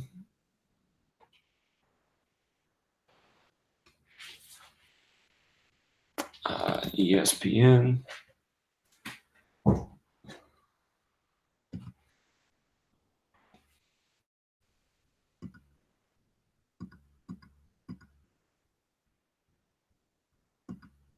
All right, I don't want batting.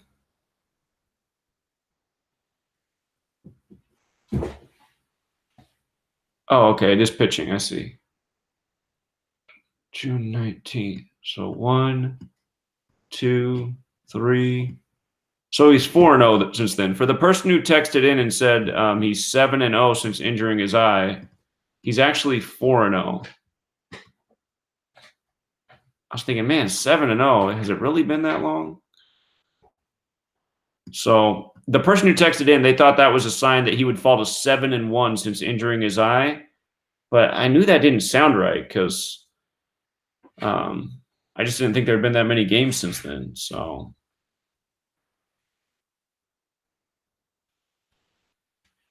all right, but he is 4-0 since then. And it looks like in his 1, 2, 3, 4, 5, 6, 7. So he didn't actually injure his eye here. Maybe this is what he was looking at, though, that in his last 7 starts, his team's won. So this must have been actually what he was going off since June 2nd. So what is that? 53 days ago. So in the last 53 days or a span of 54 days, his team's 7-0 in his starts. See, when you start looking at lines like this, you want to get on the underdog side and hit. So I think that's the way this guy's thinking. And again, I would say the best riddle for the Rockies to win today is that the manager would stay at 202 losses. We theorized before the series began that the manager would get to 202 losses because that's the DC area code. He's there right now. If he loses today, he'd go one past it, which is not out of the question. I mean, he already picked up 202 in the DC area code. But if he stayed there, it could also be symbolic. Scherzer, though, man, again, the game starts at 1:05. Well, that's out here on the West Coast. It's 4:05 Eastern.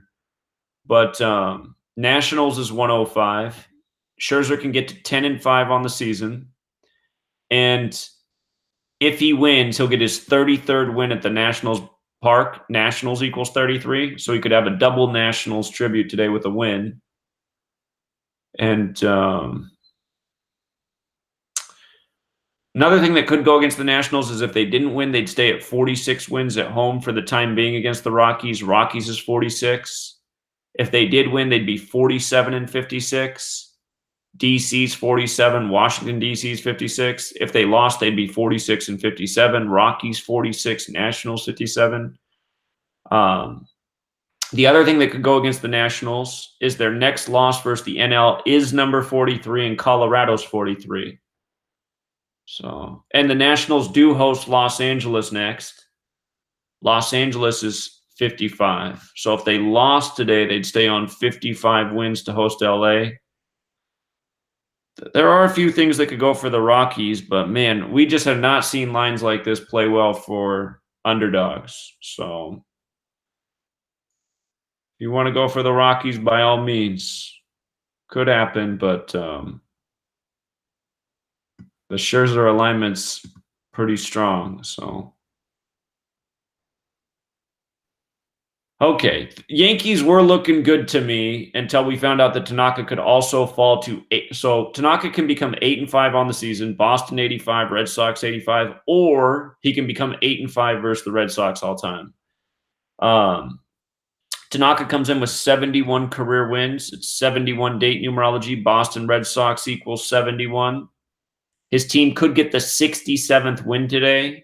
67 is the 19th prime. He wears the number 19.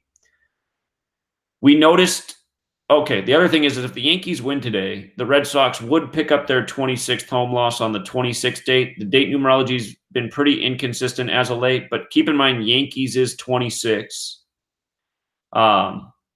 I guess you could make an argument that the Red Sox could become 25-25 on the 25th of the month, and that could be why the date numerology is screwed up right now, because the date numerology is one off from the day. It's the 25th of the month, but it's a 26 date numerology. Let me make a note about that, about the Red Sox. Red Sox could become 25-25 at home on 25th of July. I just thought about something else with that. 225/7 the date. 257 55th prime. I don't think there were any 55s, were there? But just Boston, Massachusetts is 55. This doesn't need to be bold. We saw that the next 2 days,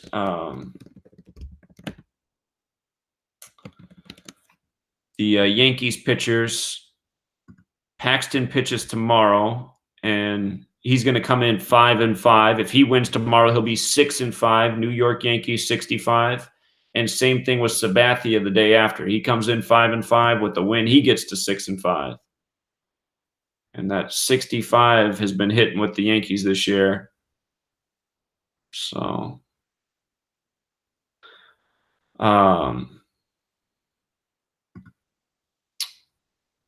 the Yankees have done very well against the Red Sox this year. The Red Sox are 1-6 versus the Yankees, kind of like 16 Boston Red Sox, 53 the 16th prime. They have not won a game at home yet. They're 0-2. I guess I'll make a note about this. Yankees equals 37, 12th prime. If they became 1-2. Today's got the 71 date numerology. If the Yankees won, they'd be 7-1 versus the Red Sox. Boston Red Sox 71. It's also the 26 date numerology. So if the Red Sox won, they'd be 2-6 versus the Yankees. Yankees 26. Red Sox could get their 26th win versus the AL East today as well. And they can get their 26th home loss. So, had I not seen that Tanaka could become 8-5 against Boston, I would favor the Yankees. I see one more thing. The game is on MLBN. MLBN is 67. Yankees going for 67th win. I know it's also 41-22. What's the other Gematria value for MLBN? Let me see here. 14. What's 14?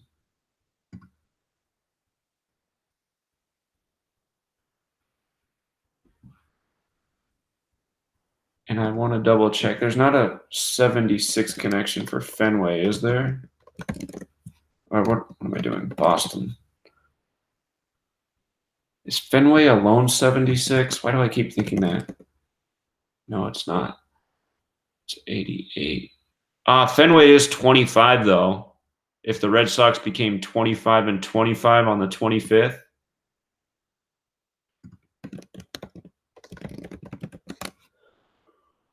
Whew.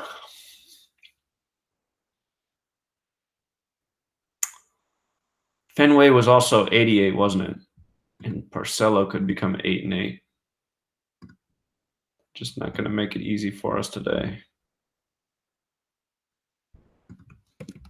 Porcello could get his 51st loss on the lesser 51 date numerology. Could stay at 67 wins with Boston.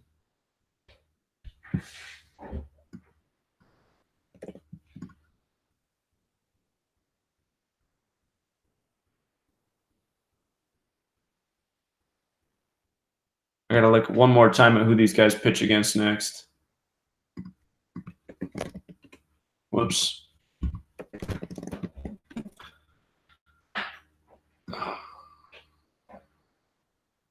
One, two, three, four, five. So he'll likely face the Diamondbacks.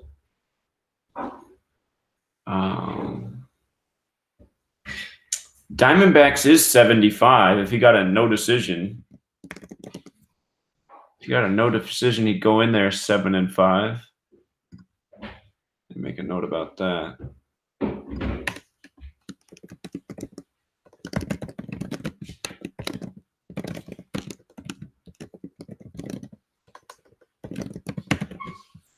So maybe he won't get the decision. And oh wait, is he? Wait a minute, what's his record right now?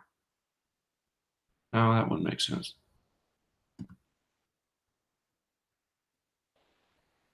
And the Red Sox schedule.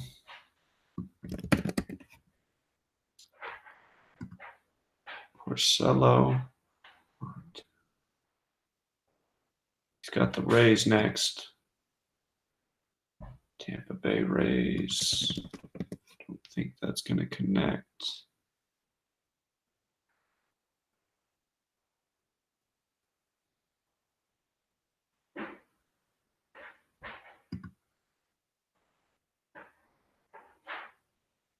Is Tampa Bay 25? Yeah, it is. Is he pitching at Tampa Bay? No, facing them. So if he became 9-7, it's kind of like 97, the 25th prime, face Tampa Bay next.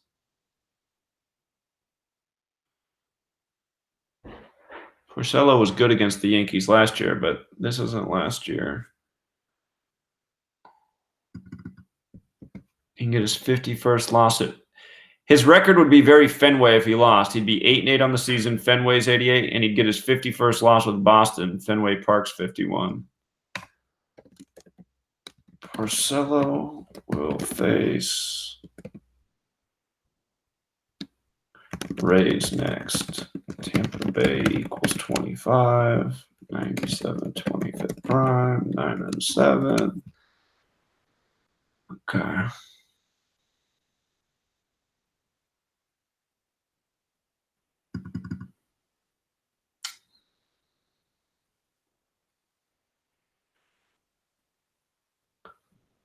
If Cora didn't lose today, he'd stay on 101 losses on the 26th date as well. Again, 101, the 26th prime. So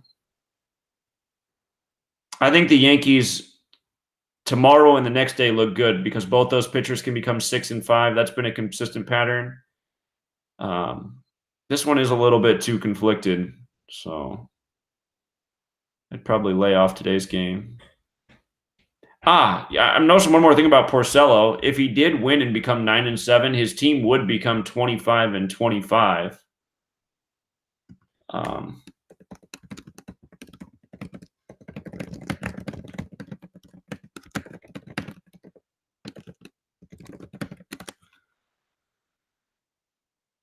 God, but yeah, even still, man, it's just there's things there for the Yankees too. So it's probably not the smartest game to mess with. I know my guy who likes networks is feeling good about the Yankees because he's liking that 67th win on MLBN. but still think that's a bit dangerous. Hey, speaking of MLBN, something I overlooked with the Twins game is MLBN is 41. If the Twins lost, they would get their 41st loss.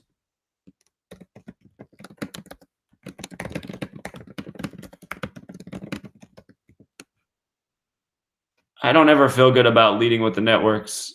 That caller, he says he has a lot of success with it, but it does come through plenty. But I know that it's not always that way.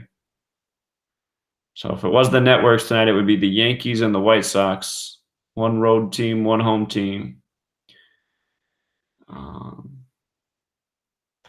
You know, something we should start doing as we get closer to the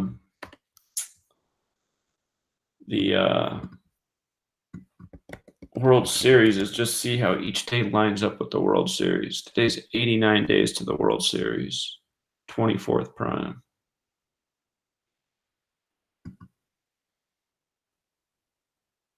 Okay. So the Twins-White Sox game, another one where there's not a whole lot to go off of.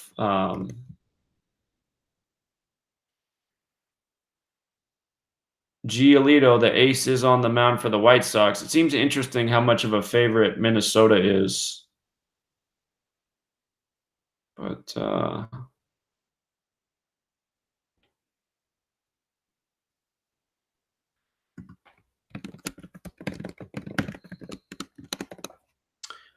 Giolito's going for his 25th win on the 25th or his 22nd career loss versus the Twins. Twins 22.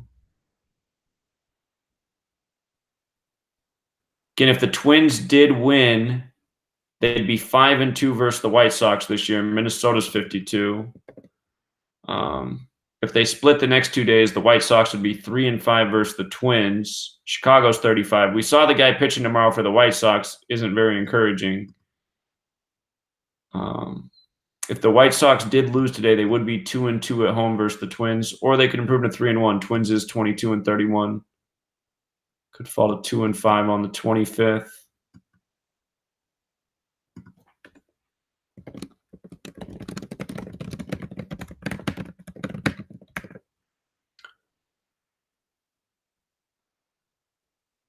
The Twins' next loss versus the American League is number 35. Chicago's 35. Makes me think the Twins might just lose one in this series. The other option is that they'd lose 3 out of 4. Because Chicago's also 37, but that doesn't sound right. That doesn't sound right. The Twins drop in 3. If the White Sox lost today, they would stay on 26 home wins on the 26th date. That would set up the opportunity for the 27th win on the 27th date, and then they would split the first 2 games. It's just their pitcher tomorrow is he's that guy who doesn't inspire confidence. Dylan Cease. I suppose if he won, though, he would be 2-2, huh? Twins is 22. White Sox has the 66 Gematria. Maybe they could get it done tomorrow. That would follow the date numerology if it did, staying on 26 on the 26 date, picking up 27 on the 27 date.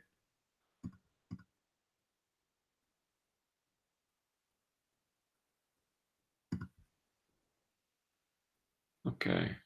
Indians and Royals. If Plutko loses, his record will be perfect for Cleveland. He'd be 7-8 for his career. Cleveland's 78. He'd be 3-3 on the season. Cleveland's 33.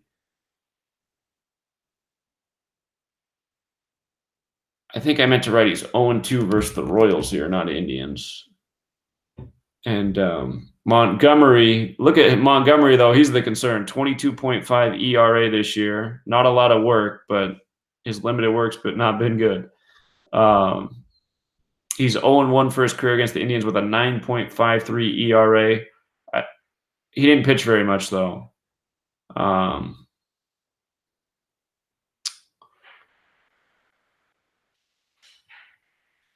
The Royal Kansas City just swept the Braves. So I'm just thinking about the Braves and Indians. Remember what happened last year with the Braves and Indians on Christopher Columbus Day? The Braves and Indians both got eliminated from the playoffs. The Braves lost 6-2, and also that day was Monday Night Football, and the Redskins got beat by the Saints 43-19, 62 points combined. Genocide equals 62. Again, Braves went down 6-2. But so I'm just wondering if after the Royals sweeping the Braves, maybe if they got something for the Indians as well. If the Indians won, you know you're on camera. Why? I'm just teasing. You? But we are live on the video. If the Royals beat the Indians, they'll be 6-7. 6-7. And again, Cleveland Indians is 67, Kansas City 67, and Braves is also 67. So I'm just wondering if the Magic's still going to be flowing for the Royals.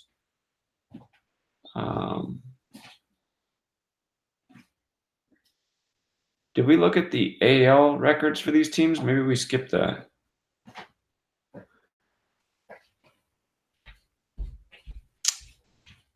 The other thought is if Royals lost this game, they'd probably lose tomorrow too to become 5-9 because Kansas City Royals is 59. And there is reason to think the Royals could drop 3 out of 4 to get to 67 losses because that's the overlap number with the team. But hold on, maybe I forgot to look at the AL records unless there was nothing interesting. Kansas City 27, 34 wins. Indians is 34, 43, 59 losses. Kansas City Royals 59. Yeah, I think we did look at it. There just wasn't anything interesting. And then 43, 53 wins, 27, 37 losses. Yeah, we did look at it. Just nothing jumped.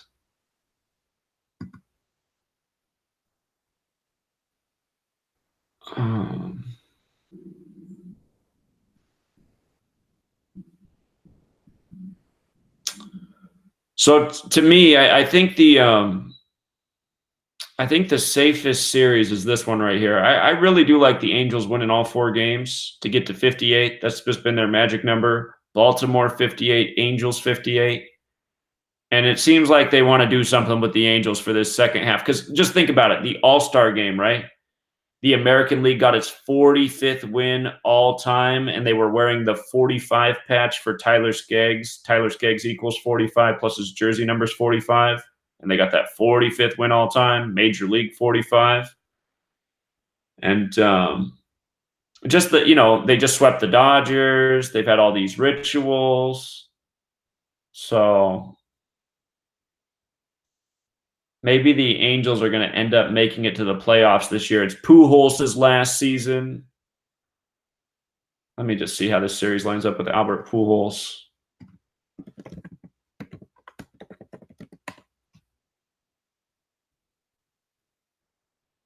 January 16th. So it's 190 days after his birthday today because it's the 206th day of the year. That's something I didn't think about with Seattle. Seattle 206 area code, 206th day of the year. Whoops. Yeah, I don't think that actually matters though. 190 days. What about Mike Trout? Let's check out Mike Trout too. Just want to see if there's some magical alignment with the start of this series. August 7th.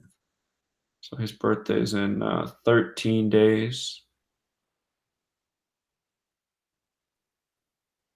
His last birthday would have been 352 days ago. Today's his 353rd day of his age, the 71st prime. And LA Angels is 71. Tyler Skaggs, I forget if he died 353 days after his birthday or his 353rd day of his age. But anyway, I do like the Angels here to win 4 games. I think they're going to do it.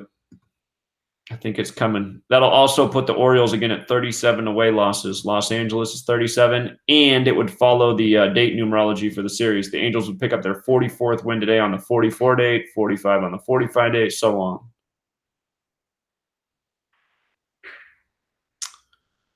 Rangers and Athletics. The riddle for the Oaklands through Brett Anderson. If he wins today, he's 4-4 versus the Rangers. Rangers 44. It's a 44 date numerology. The concern is the Rangers could get their 44th win versus the AL as well.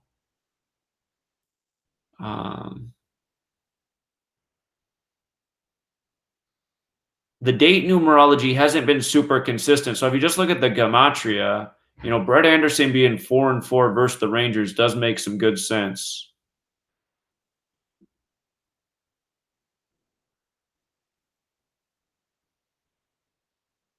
If the Athletics only lost one in the series, they'd have 46 losses. Rangers is 46. It's another thought.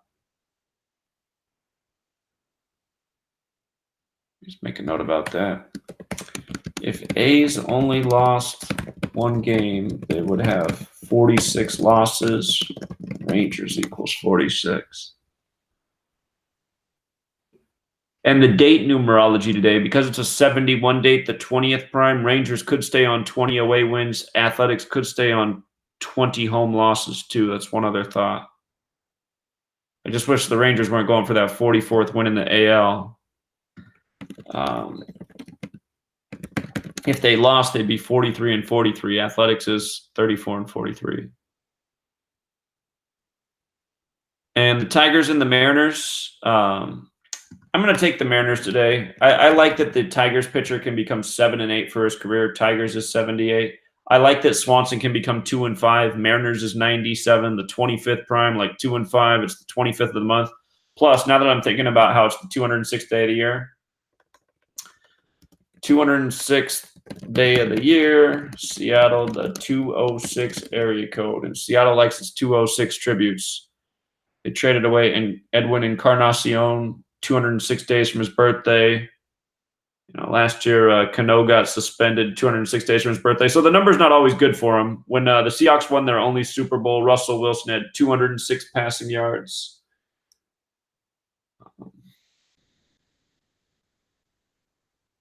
I guess the one thing for the Tigers today is they could get their 26th win versus the AL on the 26th day. But again,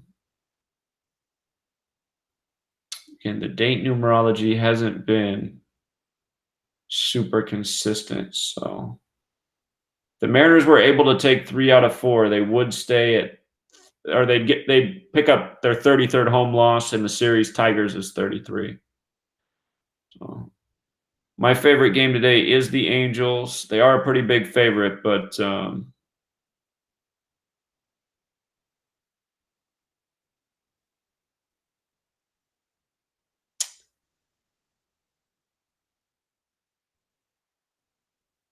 yeah, just a lot of the other games are tough. So Pirates trying to rally. The Mets are up. So again, the thing to watch for these early games, the Mets had the better riddle today. The Padres only had one riddle, and that was becoming 26-26 on the 26th date. But like I said this morning, the date numerology, hard to rely on right now. So we were favoring the Mets. If the Padres lose, and if the Pirates lose too, hard to have much confidence in the 26 date numerology today. Because, you know, Padres would miss 26-26. The Cardinals would miss staying on 26 away wins. Pirates would miss staying on 26 home losses. Pirates still got a shot, though. You know, 47 is the overlap number. St. Louis is 47. Pirates is 47. So they got 9 outs to rally. And a lot crazier things than that have happened this year. So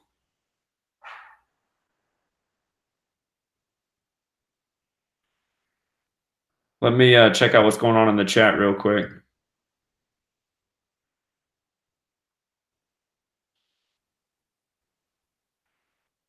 Are you saying the abbreviation TEX is 32? Okay, I see what you're saying. TEX 32 abbreviation. That is a thought to use the abbreviations.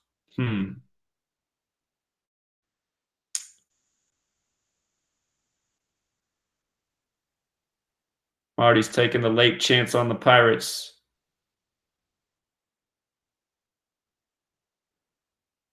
Oakland Alameda County Coliseum. Is that what they call their ballpark now?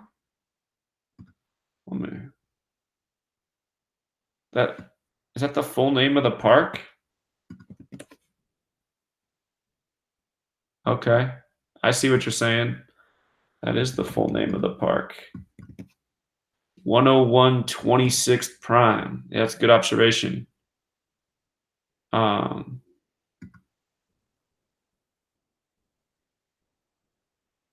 The Rangers weren't playing for a 26th, though, today, were they? Just that 44th win versus the AL.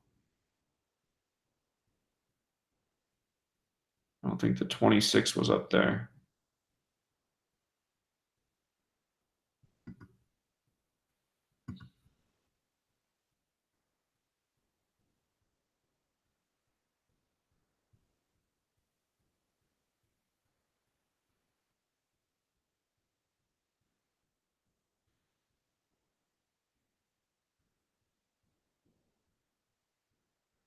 Yeah, the Plutko record with a loss today would be very Cleveland. That is definitely true.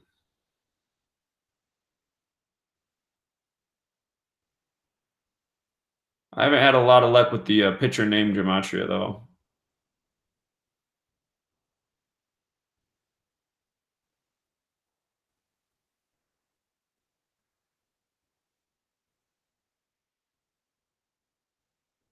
So you're saying Cleveland could pick up their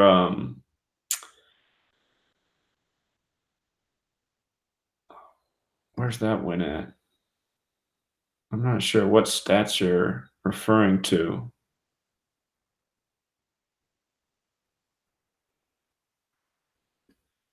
Yeah, I'm not sure about what you're talking about.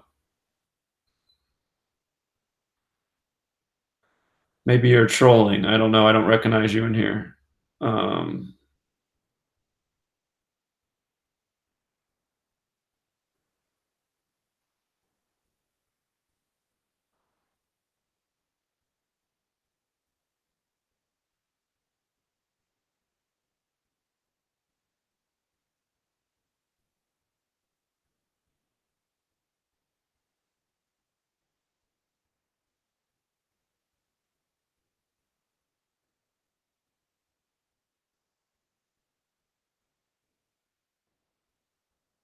Well, I'm reading Plain Eye's comments. Somebody says read his comments. Some of his stuff's not correct. Like he just said that Indians can win their 62nd game today. Where? They don't have a 62 anywhere. Caller? Hey, this is just more so referring to the date numerology today.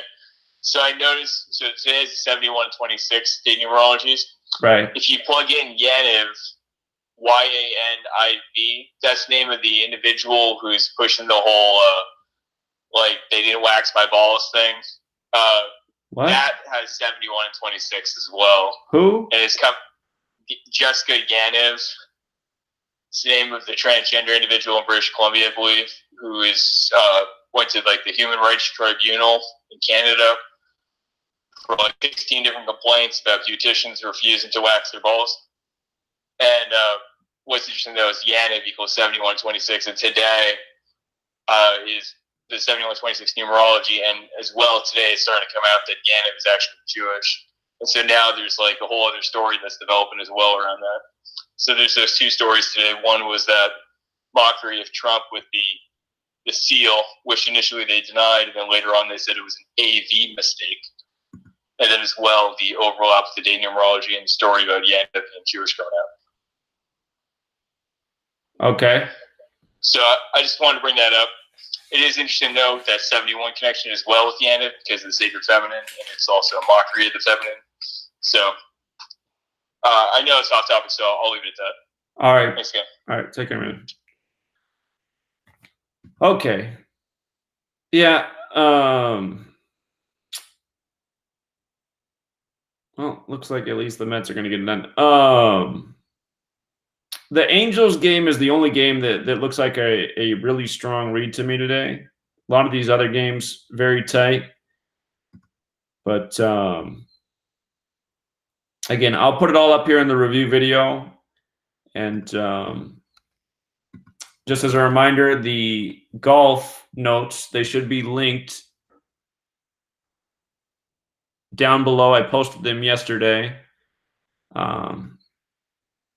I will update this post after today's done.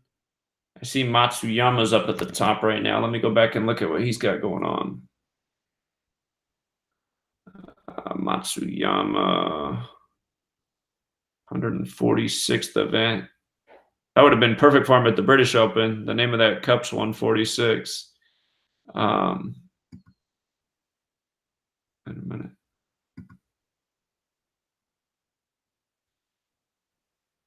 Yeah, I'm surprised he's up there because I don't see. I was like, I don't remember him having anything really too interesting for this one, unless there's some number I'm missing on this tournament.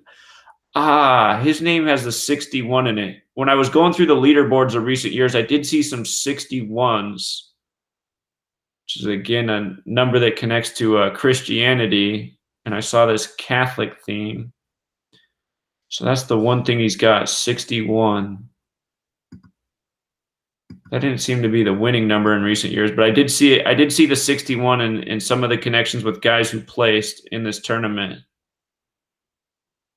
So it doesn't actually connect to any of the key words, but all I could think of just seeing that is just the Christianity relationship in light of it being St. Jude, the key word in the tournament.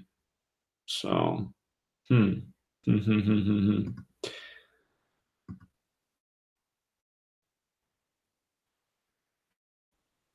Cantlay, Watson, Matsuyama.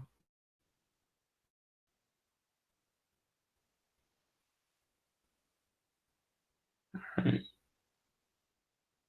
There's that Hao Tong guy. I remember he had some interesting things going on. Let me check him out again. He's born on 3/8 or 8/3. St. Jude in Memphis are 38 and 83. He was one of the long shot guys. Thought he had something else going on too. His name connects to Tennessee. We can run over all these guys up here real quick. All right, Cantlay, what was his thing? 82nd event. Patrick Cantlay's 55 like the TPC Southwind, and Patrick Cantlay's 89 like St. Jude Classic. We've seen 55 be big with winners. So he's got that. Watson.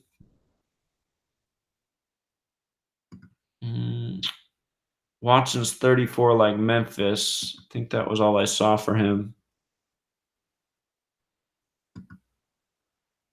All right, Matsuyama. I'm going to add that note about the 61 thing. I slept on that in his name. I did see that when I was looking at recent years. What did I just do? How do I get rid of that? All right, Noren. Is there anything with Noren? 13 days after his birthday. I didn't see anything with him. Make sure I didn't miss something. 135. 67. Yeah, I don't see his numbers. Corey Connors, he wasn't a guy that we covered. Corey Connors, let's just see that name. 34-38. So he's got the numbers. Memphis 34-38, St. Jude 38. Let's see Connors. And Corey Connors. Well, his name Connors has the right numbers. DeChambeau. Let's see. DeChambeau's 38 like St. Jude in Memphis. Oh, when I was copying and pasting from the website, they actually spelled his name wrong. They spelled it Bison DeChambeau. So I noticed afterwards, I was like, wait a minute, that's not his name. These numbers are wrong. But anyway, so he's got the right last name. Cameron Smith.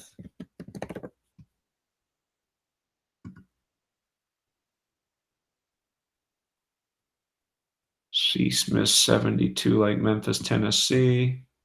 Didn't see anything else for him. Ooze. So his last name is like the course. He's got the name course connection. TPC Southwind, and Harding. I don't remember covering that. Harding must have been lower in the rankings.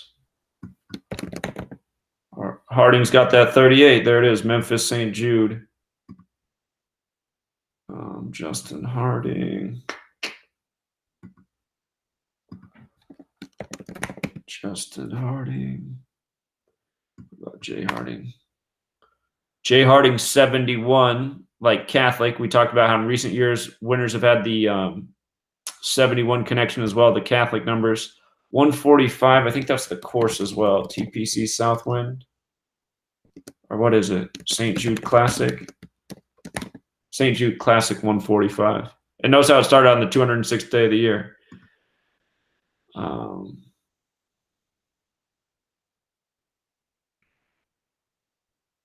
Imehara, Ian Fulter.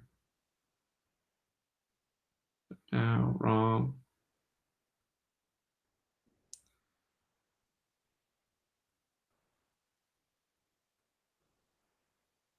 Oh, that Hao Tong, he must have just bogeyed. So anyway, a lot can change, but yeah, there's a lot of the numbers that connect to St. Jude and Memphis up there and the course, which is what it's been in recent years with the winners.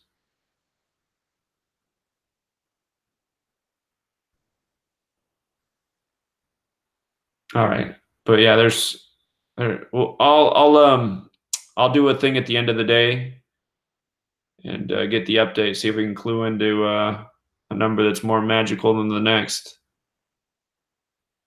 What was Hatton? We saw that this was Hatton's 55th event, and that's been a huge number with the winners in recent years. He's at the top right now. TPC Southwind 55. Tyrell Hatton's 163, the 38th prime. St. Jude and Memphis 38. So yeah, he's got a nice alignment for sure.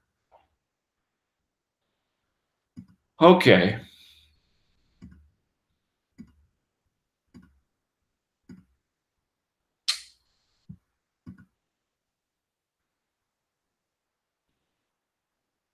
All right, but yeah, we're still just waiting for our day where we get a whole bunch of alignment with baseball, and looks like Jay Buhner.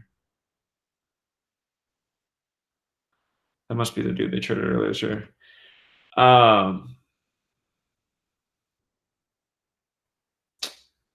So anyway, the Angels game looks good, but a lot of these other ones. Again, I'll put together that review video. I'll upload it in just a moment. Let you make some gut calls, but the Angels game's the one that has some strength behind it. All right, we'll wrap it up there, True Seeker. Be back tomorrow, same time. Good luck.